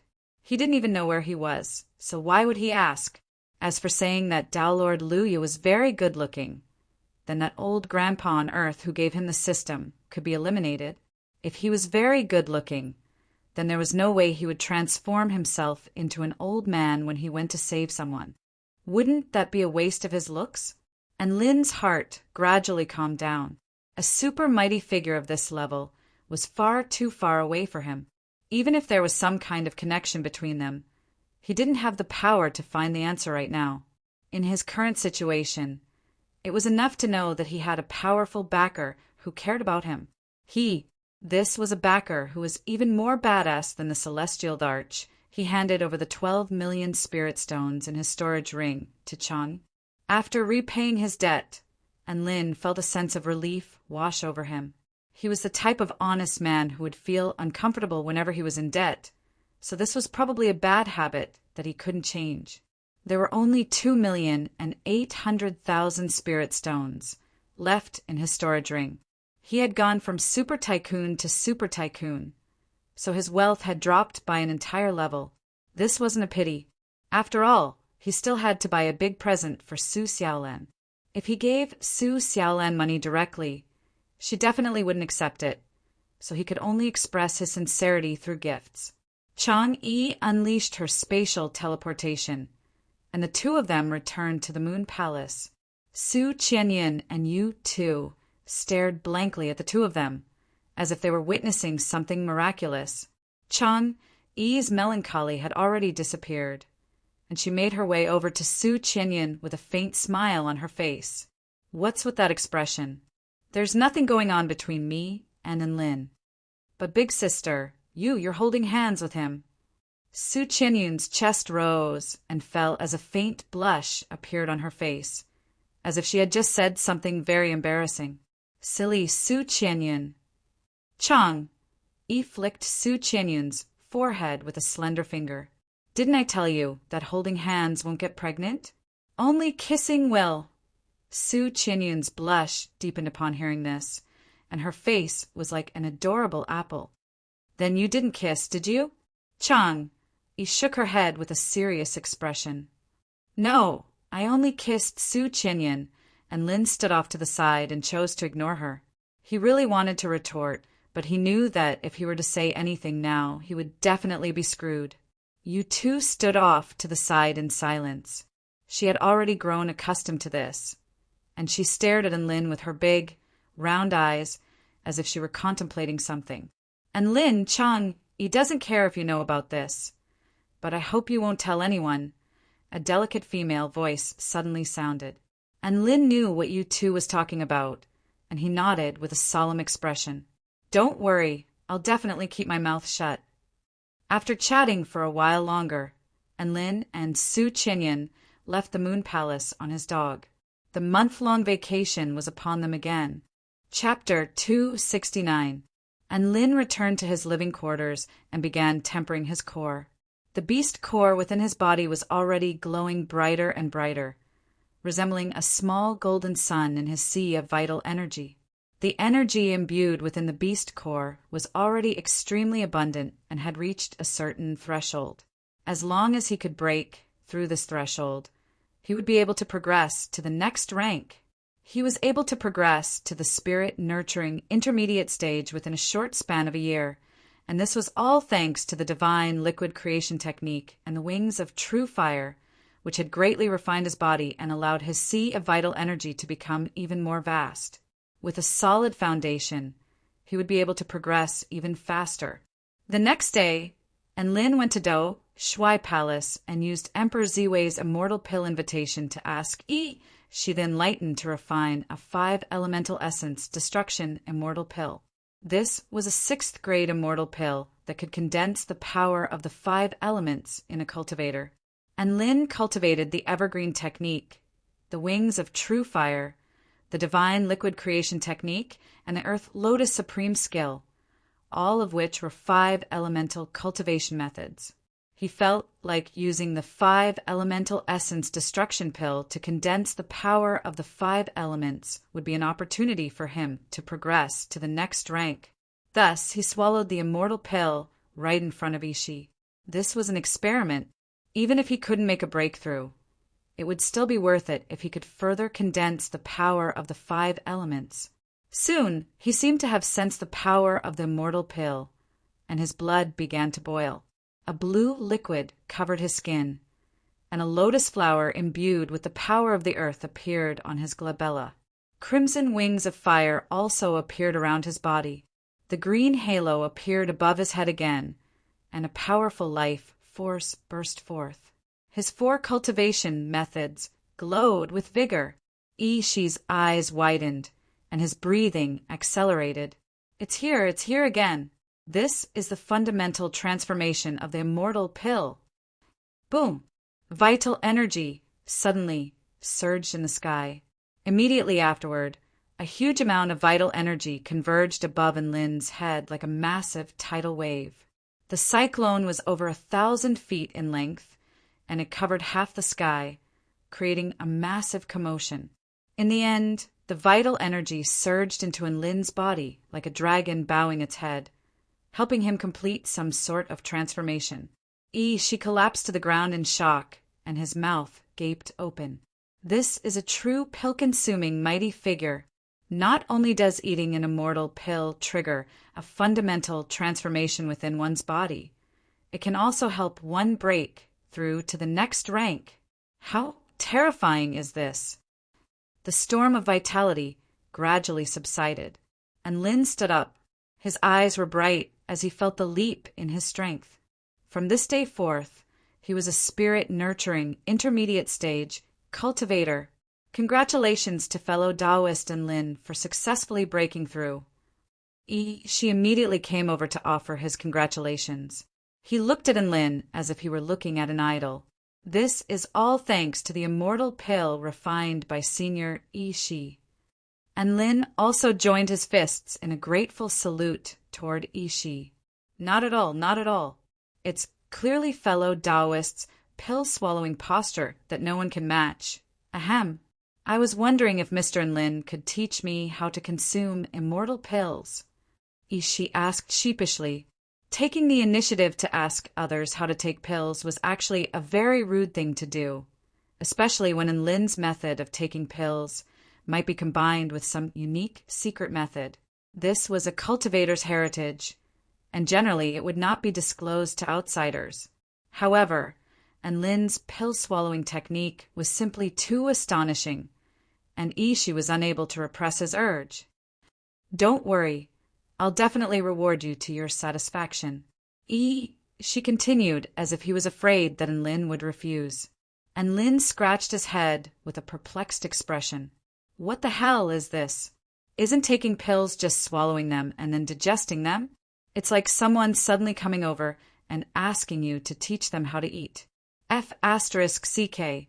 Even a 3-year-old knows how to eat, and you want me to teach you how to eat? Are you retarded?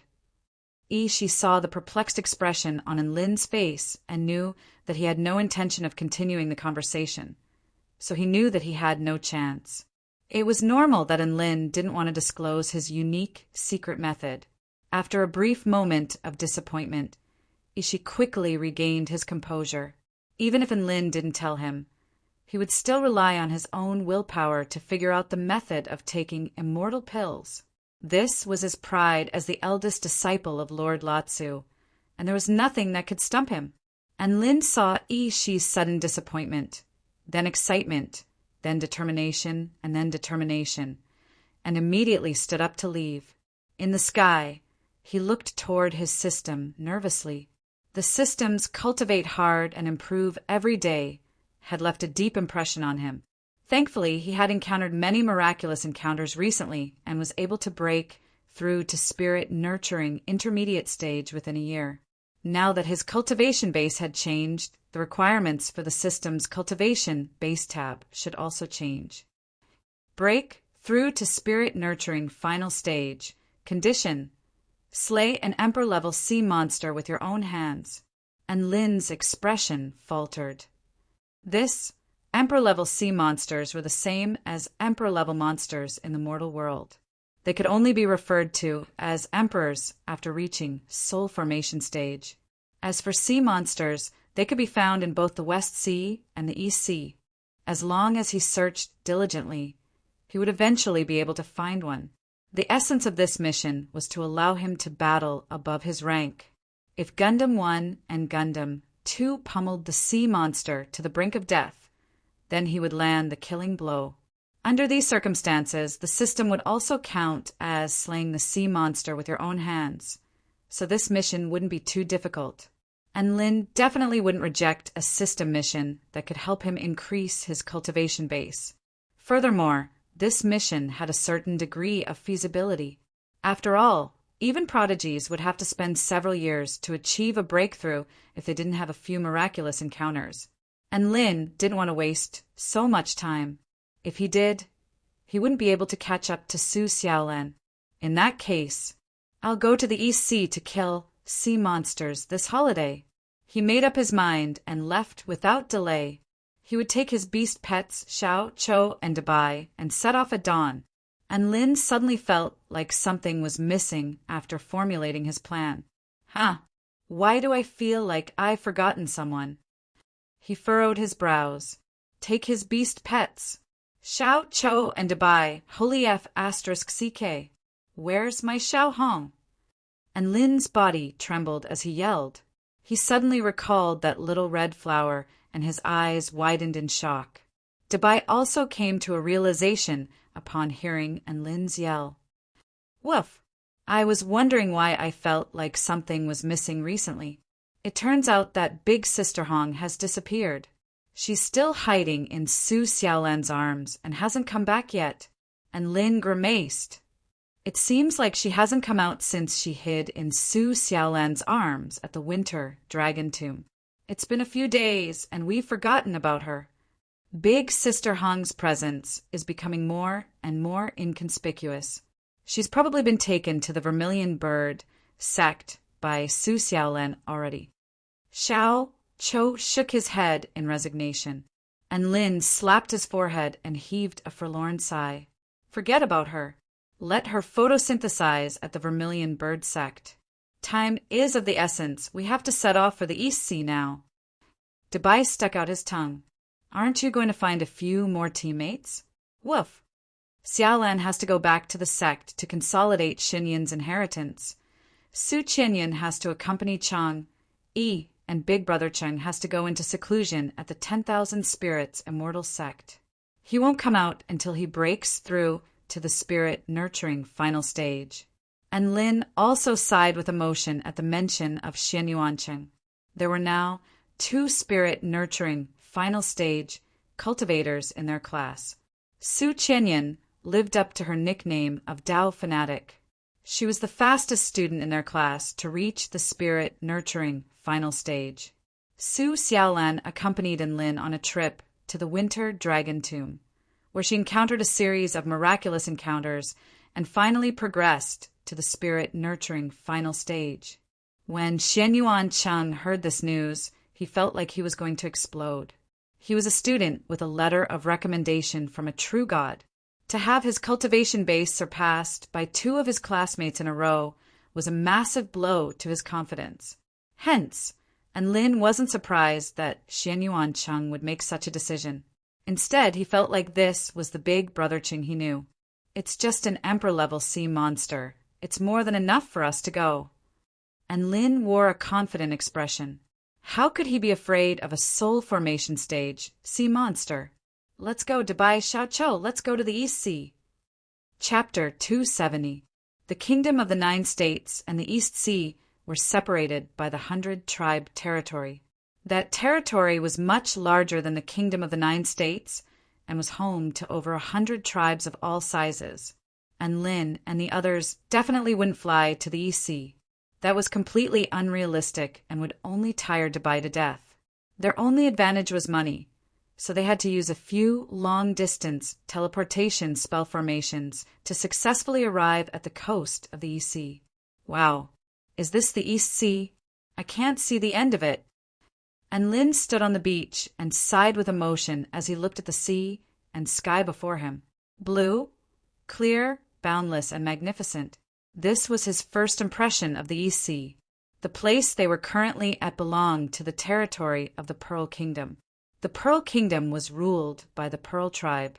They were one of the 100 tribes, and their appearances were very interesting. Their bodies were white with a hint of yellow, and they had human-like hands and feet. However, they were very short, and their bodies were also round. From afar, they looked like a group of pearls that had become spirits, walking on the flat ground. Mr. and Lin, this is the region of the sea closest to the 7 demon realm. A large pearl pointed forward with a solemn expression on her round face. Her name was Chi-Chi, and she was a high-class tour guide that Lin had hired for 10,000 spirit stones. She was a renowned beauty in the nearby Bolan city. She had the roundest, smoothest, and purest white body. She was indeed very pleasing to the eye, and Lin nodded. The 7 demon realm was a very famous region of the East Sea. Powerful sea monsters often appeared and attacked nearby ships. Some bloodthirsty sea monsters would even land on land and slaughter the living beings along the coast. Legend had it that there were 7 great demon monsters ruling over this region of the sea. Hence, this region of the sea was also known as the 7 demon realm. If it weren't for the fact that Lin had offered a high price and was quite powerful, Chi-Chi wouldn't have taken the risk to bring them here. All right, let's go back and prepare. We'll set sail tomorrow. And Lin's eyes were filled with excitement. The 7 warlords of the sea are nothing. I'll crush them one by one. I'm going to become the pirate king. Everyone couldn't understand Lin's inexplicable words, but they knew that they would be going out to sea tomorrow. The streets of billowing Wave City were filled with round white pearls, and occasionally 1 or 2 human figures could be seen. These humans were most likely cultivators from the Kingdom of the 9 States who had come here to train. Judging from their height, they stood out from the rest of the group, and it was quite common for them to accidentally bump into the doorframe of a restaurant. As a high-level tour guide, Chi-Chi's tour arrangements were comprehensive, and Lin and the others toured around with her, and it was quite a relaxing experience. In the evening, Chi-Chi even found a special restaurant and ordered a table full of seafood. There were shrimp, crabs, shellfish, fish, and birds. And Lin, Dubai, and the clown were so engrossed in eating that they forgot everything else. In terms of taste, the seafood here was the best they had ever eaten. After eating to their heart's content, everyone checked into an inn that catered to outsiders. 3 large merchant ships have been prepared. The top level of the merchant ships will be loaded with some goods, as well as a lot of fragrant food that will attract sea monsters. Chi-Chi sat in front of Lin and reported the preparations for their trip to sea. The ocean was extremely vast, and diving into the ocean to find emperor-level sea monsters was like looking for a needle in a haystack. The best way was to get them to come looking for them, and the 3 merchant ships were the best bait. Just as everyone was chatting in the room, the ground began to tremor lightly. Boom! An explosion erupted in the distance. It sounded like a violent collision, and Lin's expression shifted, and he stood up. Chi-Chi also felt something. She immediately opened the window and looked towards the direction of the city gate. Then, she saw the rising flames and thick smoke. Her face turned slightly dark and she exclaimed, "It's the sea monsters. They're attacking the city. The sea monsters are attacking the city." And Lin's, Debai's, and Xiao Chao's eyes lit up at the same time. They were just thinking of seducing them, but they came to them of their own volition, and Lin and the others were not going to let this opportunity slip by. "Let's go. Let's go meet the sea monsters of the East Sea." And Lin flew into the sky excitedly on dog-back toward the city gate. "Sea monsters are adept at using poison. Be careful." Chi-Chi had not reached the spirit nurturing stage yet and was unable to fly, so she could only shout a warning through the window. "Don't worry." And Lin flew toward the city gate without looking back. These sea monsters were not a threat to him. The evergreen technique had the ability to nullify all poisons. Perhaps only the poison of the Monster Emperor could strike fear into his heart. At this moment, smoke rose up from the city gate. Pearls glowed under the moonlight as they unleashed attack spells on the city wall, forming a long defensive line of cannons. "General Pearl King, there are too many of them. The city is going to fall at this rate." One of the Pearl soldiers yelled. "Hold on. I've already requested reinforcements from Dalang City. They'll be here soon." A large and round Pearl soldier spoke. There was a layer of golden keratin armor on his skin, making him appear particularly eye-catching. Just as he was speaking, a huge tentacle suddenly extended to the top of the city wall before sweeping downward with unstoppable force. Countless Pearl soldiers wailed in anguish as they were knocked off the city wall. "Ha ha ha ha, Pearl King, come out and die!" A massive octopus over 100 feet tall appeared on the city wall and roared in an arrogant manner. Boom! Boom! Rumble! A black figure crashed relentlessly into the city gate, but the Pearl soldiers were unable to inflict any damage to it. Deep Sea Octopus King, Dark Water Turtle. The Pearl King's expression darkened as he looked at the two gargantuan creatures attacking the city. "Me too." At this moment, a semi-transparent creature with lightning crackling all over its body yelled from among the sea monsters. "Pearl King, stop your futile struggle. The Crimson Demonic Emperor only wants 10,000 Pearl soldiers as sacrifices. If you open the city gate, we promise we won't start a massacre. Otherwise, we'll slaughter everyone in the city." The Pearl King's body swayed at the sight of the creature bathed in lightning. "Thousand Lightning, Jellyfish King. Looks like the Crimson Demonic Emperor is dead set on destroying Bolan City. The Pearl King's cultivation base was only at the spirit-nurturing intermediate stage, about the same as the Deep Sea Octopus King and the Dark Water Turtle King. However, the Thousand Lightning Jellyfish King was at the spirit-nurturing pinnacle stage. If it really went all out, it might be able to tear the Pearl King off the city gate. I'll give you 10 seconds to think about it. Either you open the city gate and we leave after capturing 10,000 Pearl soldiers, or you slaughter everyone in the city. The Jellyfish King's voice was like a clap of thunder, and it was so loud that it could even travel into Bolan City. The residents of Billowing Wave City were scared out of their wits. 3 great demon kings had gathered together to attack the city, so how could a single Pearl King stand a chance? The Jellyfish King's countdown had already begun, and all the residents of the city fled for their lives. From a bird's eye view, one could see a pile of pearls rolling around on the ground, creating an extremely chaotic spectacle. "Time's up. Looks like you prefer to be slaughtered in the city, Pearl King." The Jellyfish King cackled sinisterly. On the city wall, the Pearl soldiers were unleashing spell techniques to bombard the sea monster army down below. Boom! Boom! Boom! The Dark Water Turtle King rammed the city gate with even greater force, and spiderwebs had already appeared on the city gate. "Pearl King, the spell formation can't hold on much longer. The city gate is about to be breached." A Pearl soldier yelled. A suicidal expression appeared on the Pearl King's face as it transformed into a streak of white light and pounced toward the Darkwater Turtle King. Hee, I was waiting for you to strike.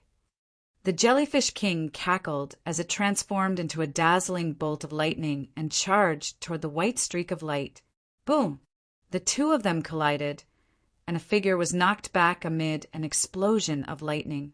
The white figure crashed heavily into the city wall, causing the thick wall to cave in. Pearl King! The soldiers on the city wall instantly panicked upon seeing this. The figure that had been knocked back was none other than the most powerful being among them, the Pearl King. Expressions of despair appeared on the faces of all the soldiers. Even the Pearl King was unable to withstand a single attack from this jellyfish. Was Bo-Lan City really going to fall? Another earth-shattering boom erupted as the Darkwater Turtle King smashed a massive hole into the city gate.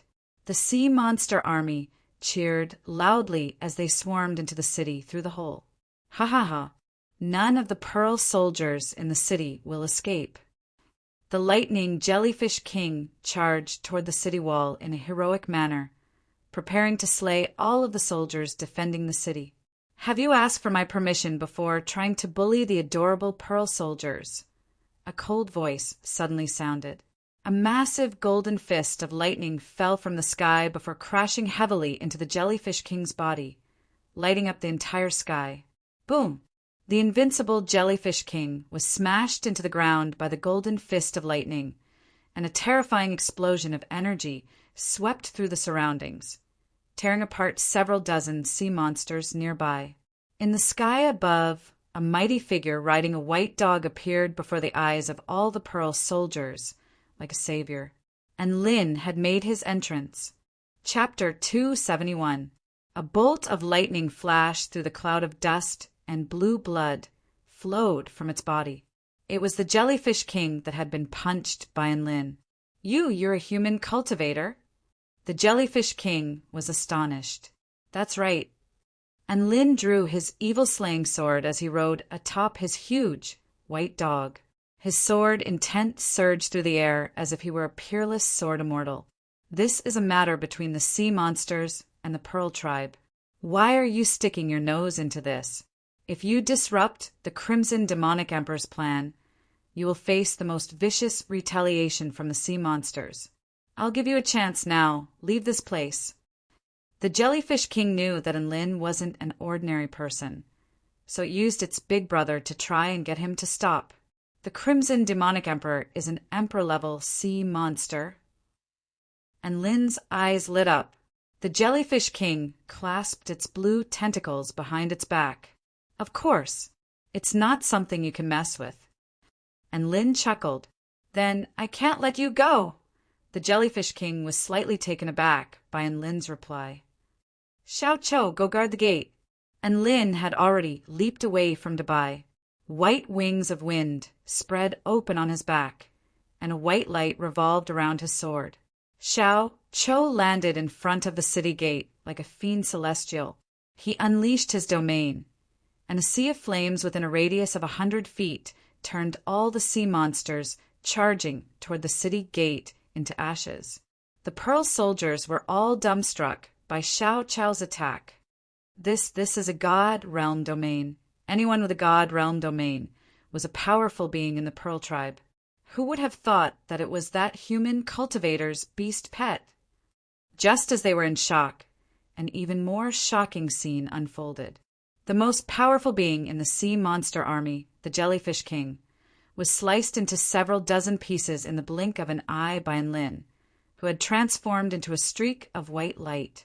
The Pearl King stared blankly at the Jellyfish King, who had been sliced into pieces. At the city gate, the Blackwater Black Tortoise's shell was also smashed by the Monkey's Club. Torrential black flames burned hundreds of sea demons into ashes. This endless black flame domain was the absolute barrier of Bo-Lan City, and Lin landed on the ground and a golden ripple spread out.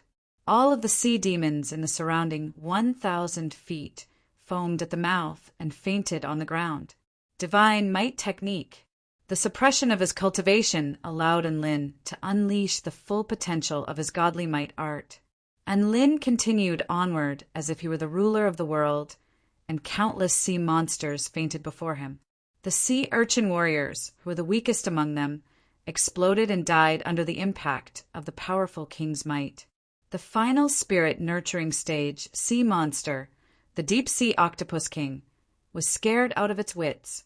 After 5 of its tentacles had been torn off by Dubai, it frantically tried to escape into the sea. Unexpectedly, a 10-meter-tall black brick fell from the sky and firmly pressed down on the ground. "Don't kill me, you can't kill me. If you kill me, the Crimson Demonic Emperor will never forgive you," the deep-sea octopus king yelled. During this time, its remaining tentacles were torn off by Dubai and blood gushed forth from them. "Oh, if I kill you, will the Crimson Demonic Emperor come here to seek revenge?" And Lin stood on the black brick and asked curiously. The deep-sea octopus king threatened, "Of course. If it senses that all 3 of us have fallen in Bolan City, the Crimson Demonic Emperor will definitely lead the sea monster army to raze Bolan City to the ground within 2 days. If you let me go, I can plead with the Crimson Demonic Emperor to spare your life." And Lin smiled.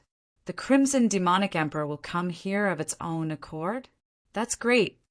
Then, under the deep-sea octopus king's incredulous gaze, the mountain-quaking lightning fist crashed down, and its body was completely engulfed in an explosion. Soon, the battle came to an end. The sea monster army was completely annihilated, and Lin, Xiao Chou, and Dubai returned to the city wall and were treated like heroes by the Pearl Tribe soldiers.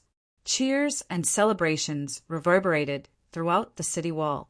"Thank you, human friends, for protecting the city and saving the people of Bolan City." The Pearl King rolled around on the spot with excitement in his voice. Apparently, rolling around on the spot was a gesture of gratitude from the Pearl Tribe, similar to how humans knelt down and kowtowed. "It's nothing. Please rise, General. We only came here because we couldn't stand the cruelty of the sea monsters." And Lin helped the rolling Pearl King to his feet with a solemn expression. The Pearl King replied respectfully, "Then I would like to ask my human friends to move to my manor so that I can properly entertain all of you." And Lin thought about it for a moment. He still had to wait for the Crimson Demonic Emperor to come to him anyway, so it wasn't a bad idea to move to a better environment. He got onto Dubai's back and went to pick up the beauty of Bolan City, Chi-Chi. Chi-Chi looked up at Enlin and the others with reverence in her eyes. She had witnessed the battle outside Bolan City from the restaurant in the distance, so she knew a little about it. It wasn't the monstrous Monkey King that had appeared when the city gate was breached this adorably ugly monkey lying on Enlin's shoulder right now. They had only gone to join in on the fun, but who would have thought that they would suddenly become the heroes who had saved Bolan City? Chi-Chi was both astonished and in awe at the same time. She stared at Enlin with tears in her large eyes, but unfortunately Enlin didn't respond to her seductive gaze at all. The Pearl King was a general of billowing Wave City, as well as the city lord. His mansion had pavilions, terraces, and pavilions, and the scenery was picturesque. There were also beautiful maids. It was the best place in the entire city. Since Enlin had already eaten dinner, they only ate some fruits and drank a jug of wine in the guest hall before enjoying a group of beautiful pearl dancers. The Pearl Tribe's most frequent dance move was the roll. One could see the female dancers rolling in all types of formations, creating a series of beautiful white arcs. It was actually quite beautiful. The Pearl King sat on the main seat and watched with great interest. "Don't worry about the Crimson Demonic Emperor, Mr. Enlin. I've already reported everything that has happened here to the king through a voice transmission talisman. The king has also agreed to send some top-notch cultivators to assist Bolan City," the Pearl King announced as he sipped on some wine. And Lin didn't really mind. After all, he had the 2 Gundams, so taking care of an Emperor-level sea monster shouldn't be an issue. The next day, news of Enlin's exploits spread throughout the entire Bolan City. When Bolon City was being attacked by the sea monsters, the Black Flame Monkey King, the Divine Wind White Dog, and Sword Immortal and Lin stepped in and defeated the sea monster army, thereby becoming the heroes of Bolon City. And Lin was quite elated to be referred to as Sword Immortal by the Pearls of Bolon City. This was a monumental transformation from a self-proclaimed title to a respectable title. Even though he was being referred to by a bunch of pearls, it was still something to be proud of. It was also on this night that the Pearl Kingdom's most powerful Cultivator arrived. And Lin had initially thought that the powerful being would be a super badass, round and white pearl. However, he later discovered that it was a gorgeous beauty. Not a beautiful woman in the pearl sense, but a beautiful woman in the human sense. Chapter 272.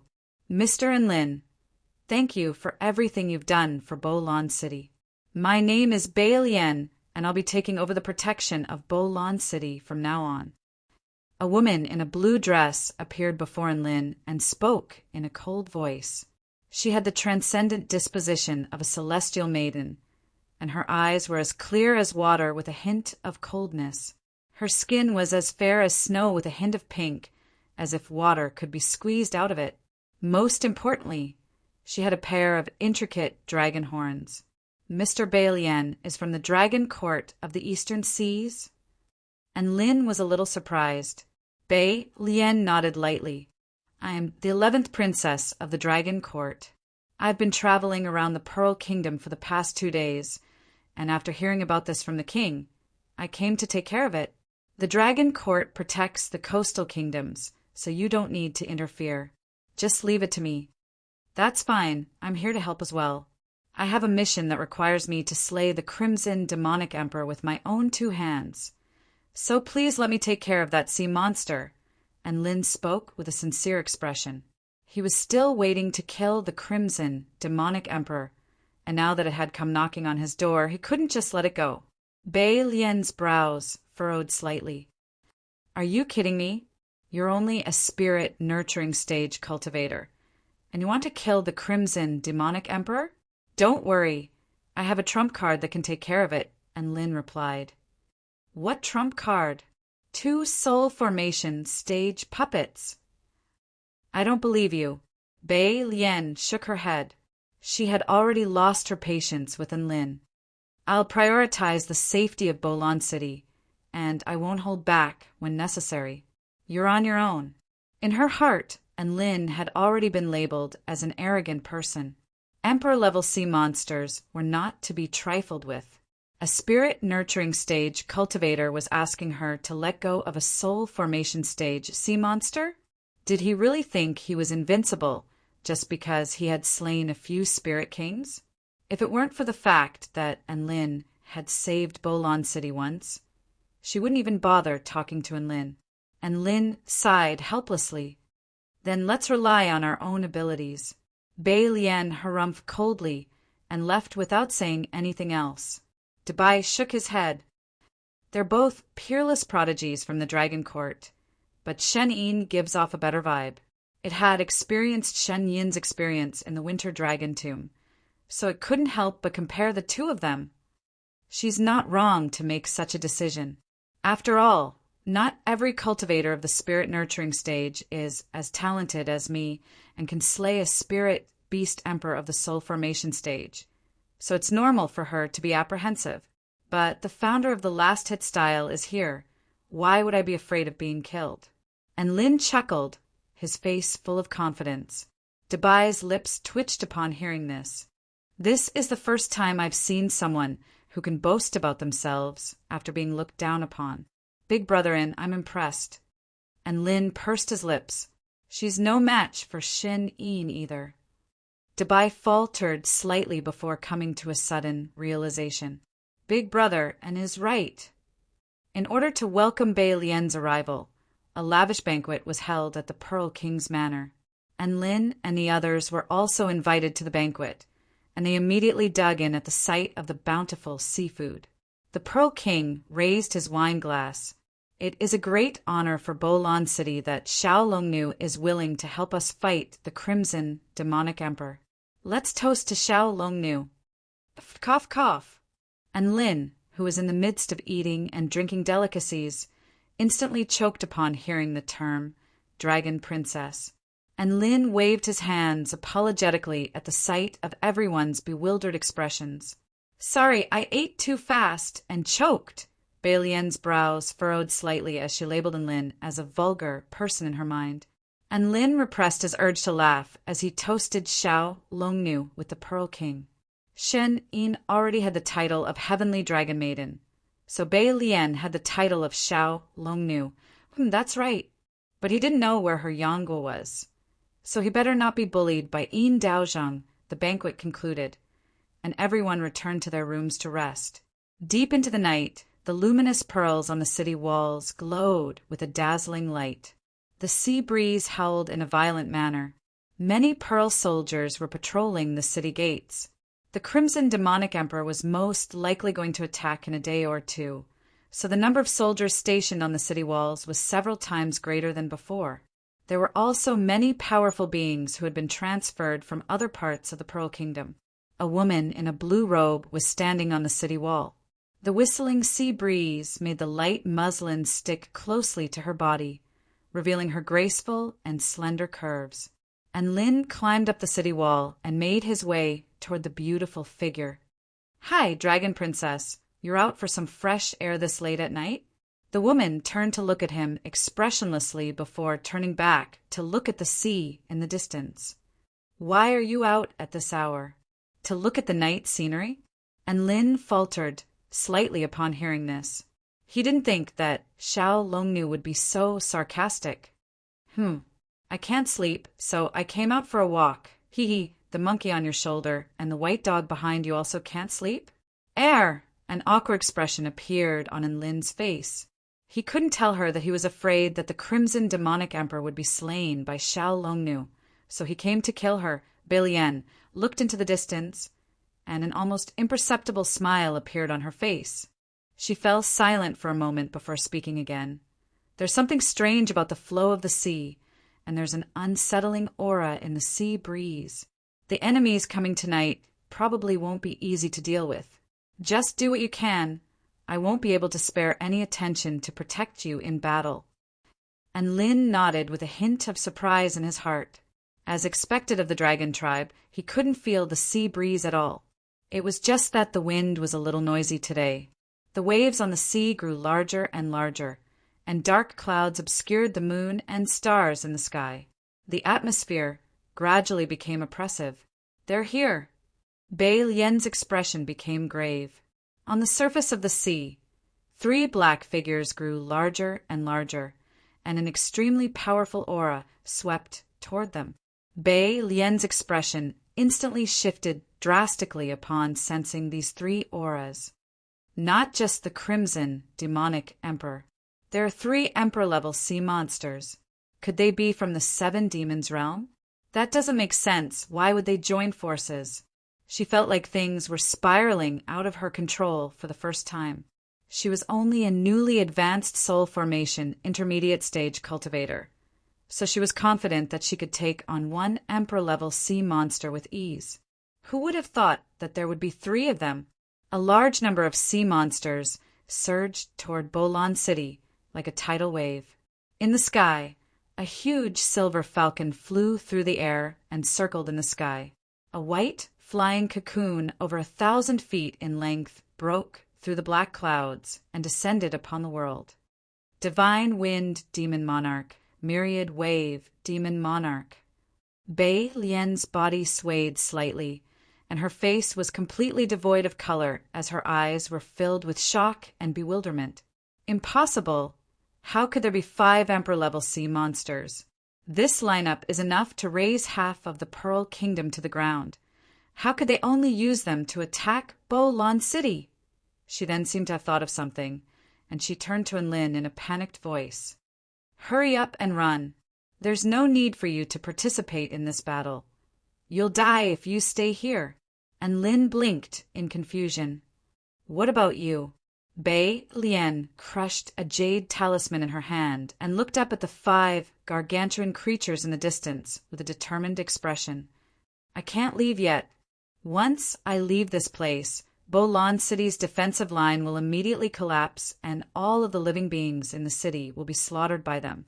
I'll use a mystic technique to stall for as long as possible until the Dragon Court reinforcements arrive. And Lin looked deeply into Bai Lian's eyes, as if he was looking at a new dragon maiden. She was most likely well aware of the success rate of using a mystic technique to stall for time. Otherwise, she wouldn't have told Lin to leave this place as soon as possible. With this in mind, Lin smiled in relief. "Let me help you. I can't bear to see so many adorable pearls die. Also, I've said it before, I must obtain the head of the Crimson, demonic emperor. So don't try to take it from me." Bai Lian didn't know what to say. When she saw the determination and confidence in Lin's eyes, she finally heaved a light sigh and nodded as if she had resigned herself to fate. In her heart, she labeled Lin as a good person. "Then, I'll leave the Crimson Demonic Emperor to you. I'll go hold off the other 4. "No, aside from the Crimson Demonic Emperor, I'll take care of 2 more of them. The other 2 are yours." "Are you crazy?" "I'm not crazy. Let me show you a big treasure." Chapter 273. And Lin's storage ring flashed, and 2 puppets that glowed with a silver metallic sheen appeared. Bai Lian looked at the 2 puppets with a surprised expression. "These are the trump cards you were talking about." And Lin nodded. "These 2 Gundams are no less powerful than Soul Formation Initial Stage. From their auras, there are 3 Soul Formation Initial Stage Sea Monsters and 2 Soul Formation Intermediate Stage Sea Monsters. The Divine Wind Demon Emperor and the Myriad Wave Demon Emperor are mid-deity transformation realm great demons. You'll hold them off. Leave the other 3 to us. We'll take care of them as soon as possible and come back to help you." Bai Lian looked at Lin with disbelief in her eyes. The sea monster army surged toward them from the distance, and the horn of battle sounded throughout the entire Bolan City. A minotaur with a pair of crimson horns on its head flew through the air atop a wave of crimson blood. A whale that was several hundred feet in length was lifted into the air by a black mist and slowly flew toward the city wall. Its eyes glowed with a purple light that seemed to possess the power to enchant one's soul. A sea monster with a body covered in green coral walked on 2 legs. Its hands were like scythes, and it was able to cover over 100 feet in a single step. Even the earth in its wake was corroded and melted as an aura of death permeated the air. Crimson Demonic Emperor, Overlord Whale, Coral Reaper. Bai Lian uttered the names of these infamous emperor-level sea monsters. The Pearl King, who had rushed over upon hearing the battle horn, was so frightened that he collapsed on the city wall. His face was ashen as he muttered, "Why are there so many emperor-level great demons? Does the heavens want my Bolan City dead?" Not only was the Pearl King dumbstruck, but all of the Pearl soldiers on the city wall were also shocked. Normally, a single Beast Emperor could destroy several large cities. Now, 5 Beast Emperors had come to Bolan City. What were they going to do? Capture 10,000 pearls and use them as sacrifices. Kill the rest. The Crimson Demonic Emperor stood proudly in the sky with crimson waves swirling around him. His voice reverberated throughout the entire heaven and earth. This was not a declaration of war. This was a declaration of a result. Rumble! The sea monster army moved, and their battle cries reverberated through the heavens. At the same time, the 5 Beast Emperors also sprang into action with cold expressions, as if they were preparing to crush an ant. The giant silver eagle brought with it a white lightning bolt, like a sharp sword that could cut the sky, and crashed straight into the city wall. "Don't die." Bai Lian's eyes turned golden as she glanced at Lin. Then, countless bolts of lightning burst forth from her body as she charged toward the divine wind demon monarch. Like the most dazzling meteors, they collided. Boom! The collision of the 2 completely different types of destructive lightning lit up the night sky as if it was as bright as day. Then, under the astonished gazes of the other 4 demon thearchs, The divine wind demon, the Arch, was pushed back hundreds of meters by Xiao Longnu. It's the Dragon Court! The Crimson Demonic Emperor immediately reacted. Don't worry, she's alone. Let's surround her and kill her. The Overlord whale turned its body, its eyes shining with purple light. However, at that moment, a silver Gundam descended from the sky and punched the Overlord whale's body. From afar, it looked like a silver speck of light had landed on the pitch-black body and then smashed it into the huge body, causing it to cave in. The Overlord whale screamed and fell from the sky. The Coral Reaper's expression changed.